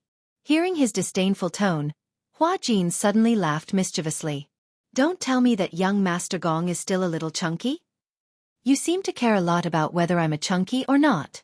Gong Jie's words were always able to force Hua Jin into a dead end. Hua Jin did not want to bother with him anymore. He walked to the bed and made a dividing line in the middle with a blanket, dividing the bed into two. Chapter 3894. What's this? Demarcation line. Hua Jin said confidently. We'll sleep on opposite sides. No one can cross the line. It was like a primary school student drawing a line to demarcate their territory. After Hua Jin finished speaking, he did not look at Gong Jie. He wrapped himself in the quilt like a dumpling and lay down. Gong Jie looked at him silently and lay down as well. He looked at his phone for a while. During the vacation, he had been receiving emails through his phone. For a long time, he had been in charge of the Hurricane Group's affairs. Ever since Yu returned to the Mu family, Gong Xiaoying was nowhere to be found. He was not at the headquarters, nor was he at the Gong family. He did not mention to anyone where he went. He only sent him occasional emails to remind him of some things. Regarding Yun Shishir and Yu, neither father nor son broke the silence first. Gong Jie did not know how to bring it up. He had mixed feelings. Gong Xiaoying obviously wanted to avoid it. When he learned that Yu and Lisa had returned to the Mu family safely, he did not ask anymore. Obviously, he was avoiding it. Yun Shishir and Gong Jie had mentioned that they wanted to negotiate seriously with Gong Xiaoying. Rather than a negotiation, it was more like a complete breakdown of their father-daughter relationship. They wanted to cut off their relationship cleanly. Gong Xiaoying also knew that Yun Shishir wanted to cut off their father-daughter relationship. It was as if she was running away. After that, she disappeared without a trace. If it were not for the occasional emails, Gong Jie would have been worried that Gong Xiaoying had met with an accident. Gong Xiaoying was not around, so Gong Jie had the final say in the Gong family's affairs. The matter about the Wurt region was temporarily put on hold. The Deva I plan was also put on hold for a long time because of Yu. However, Gong Jie was not in a hurry to start the plan again. He enjoyed such peaceful days. In the past, he was busy with business and expanding the territory of the Hurricane Group. Now, perhaps Yun Shishir had given him the warmth of a family, so he could not bear to break it. Therefore, whenever he was free, he would go back to the country. Yun Shishir even laughed at him for not doing his job. Recently, the Hurricane Group was not peaceful. No one knew where Gong Xiaoying went. Some of the relatives thought that Gong Xiaoying had met with an accident, but the Gong family had been hiding it. Therefore, they guessed that Gong Jie wanted to take power, so they deliberately hid Gong's whereabouts in the situation. Gong Jie, however, was dismissive. Of course, it wasn't that he wasn't ambitious. He had thought about the Gong family before. He wanted to obtain the highest authority in the Gong family, but he didn't want to use such despicable methods. In terms of ability and means, he would not lose to anyone. There were no emails in his mailbox. Gong Jie felt sleepy and put down his phone. Just as he was about to turn off the lights, he heard a light snoring sound from under the blanket beside him. He turned his head and looked at the bulging blanket. He could vaguely see Hua Jin's curled-up sleeping figure. The heater was on in the room. He was still wrapped in the blanket, but he did not feel stuffy. Gong Jie lifted the blanket curiously and saw Hua Jin's sleeping face. Chapter 3895. Gong Jie couldn't help but reach out his hand, trying to tuck Tang Yu's hair behind his ear. But when his fingertips touched Tang Yu's cheek, he immediately retracted his hand as if he had been electrocuted. The next day, when Hua Jin woke up in a daze, he felt a chill on his body. He looked up and found that his quilt had slipped to the ground. But fortunately, the bathrobe was still there. Hua Jin sat up. He didn't know how the quilt fell to the ground. Maybe it was because it was too hot, so he kicked the quilt to the ground in the middle of the night. He turned around and saw that Gong Jie was still asleep. But when he faced him, Hua Jin could easily see Gong Jie's thick eyelashes. Dense and dark. No wonder he gave off a particularly evil feeling. With such dense eyelashes, at a glance, it looked like he was wearing heavy eyeliner. Tang Yu unconsciously stared at him for a long time. It wasn't until his phone suddenly rang that he reacted. He felt a little guilty and flustered, as if he had done something he shouldn't have. When he braced himself and picked up the phone, Qin Zhou's cold voice came through. "Are you still on vacation?" "Ah, I'm still here. In 3 days, I'll return to the set. We're preparing to release a statement to fight back." Hua Jin was quite excited when he heard this. "Have you got all the evidence on Tang Yu?" "Almost. Now Tang Yu has the upper hand." "Upper hand?" "Yes. But you should know that the higher you stand, the more painful it is to fall." "Understood." After hanging up the phone, Hua Jin walked to the balcony, sat up on the deck chair, and began to read the news. In the past few days, the team behind Tang Yu had been hyping up on the internet. They bombarded Hua Jin on the internet, listing the 5 deadly sins of Hua Jin. 1. Messy personal life. They didn't know where they dug up old news about Hua Jin and Lin Shueya. They even found news about Hua Jin being a kept man. Other than his ambiguous relationship with his fans while filming, they also pointed to the female fan's suicide incident. They twisted the truth and said that this fan was Hua Jin's secret lover and that she was pregnant with Hua Jin's child. If it weren't for Hua Jin's assistant driving her away coldly, the female fan wouldn't have jumped off the building in despair. 2. The production crew is acting like a big shot. In the past, when Hua Jin was in the crew, it was common for him to act like a big shot. He even bullied the crew members. 3. Bully newbies. Tang Yu's team spread rumors. When Tang Yu was in the crew, Hua Jin often used his identity as the male lead to humiliate Tang Yu. He didn't put Tang Yu, his agent, and his assistant in his eyes. He even slapped Tang Yu in front of his assistant. Tang Yu's assistant even complained on Weibo that Hua Jin was too much and slapped Tang Yu 3 times in front of his assistant. 4. Hua Jin's acting skills are bad. Tang Yu's team touted Tang Yu's acting skills while criticizing Hua Jin's. They even accused him of being the most popular costume actor in the entertainment industry for not honing his acting skills by relying on his delicate and pretty face to earn the highest salary in the production team despite his lousy acting skills. 5. The quality of his fans is bad.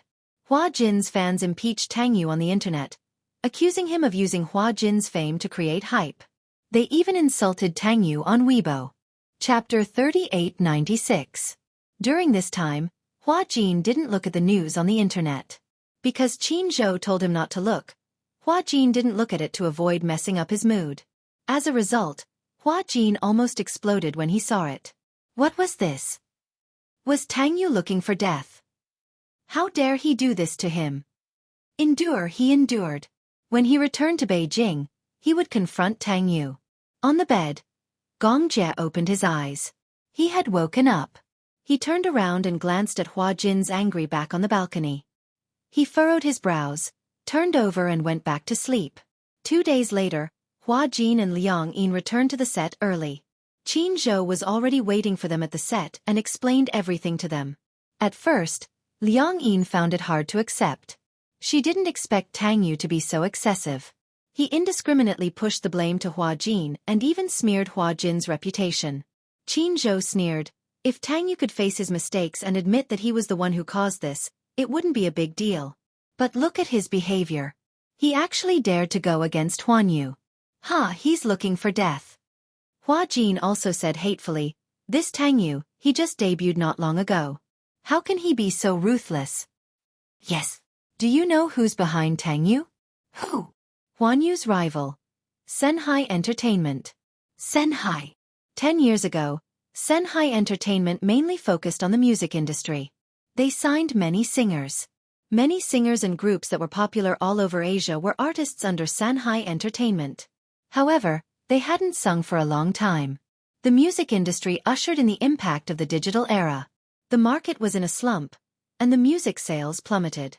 And in the era of pan-entertainment, singing alone couldn't attract much popularity. Even the popular idol singer was a triple agent. He acted in movies, TV dramas, and sang the theme songs of movies and TV dramas. That was the only way to stabilize his fans and popularity. As for professional singers, if they didn't have powerful resources, they wouldn't be able to establish themselves in the entertainment industry. As a result, Senhai made a strategic change and shifted his focus from the record company to the film industry. He invested in several films and dramas, but in the face of Huan Yu's suppression and domination, he was powerless to compete with Huan Yu. Huan Yu began to build up Hua Jin. Under Qin Zhou's suggestion, they supported Hua Jin. Therefore, Senhai also signed a group of fresh meat, including the newly signed Tang Yu. Tang Yu's appearance was the best among Senhai's new recruits. Therefore, Senhai put a lot of effort into promoting him. However, since she had stepped into the entertainment industry, she naturally could not escape the unspoken rules if she wanted to climb up the social ladder. No matter how good one's aptitude was, if there were no resources, then the unspoken rules would be unavoidable. Qin Zhou had already gotten hold of a batch of Tang Yu's black material. He was just waiting for the critical moment to release it. The PR team had already concocted a batch of press releases, waiting for Tang Yu's team to get carried away. Qin Zhou and Hua Jin communicated for a long time and taught Liang Yin how to cooperate. The next day, the show officially started.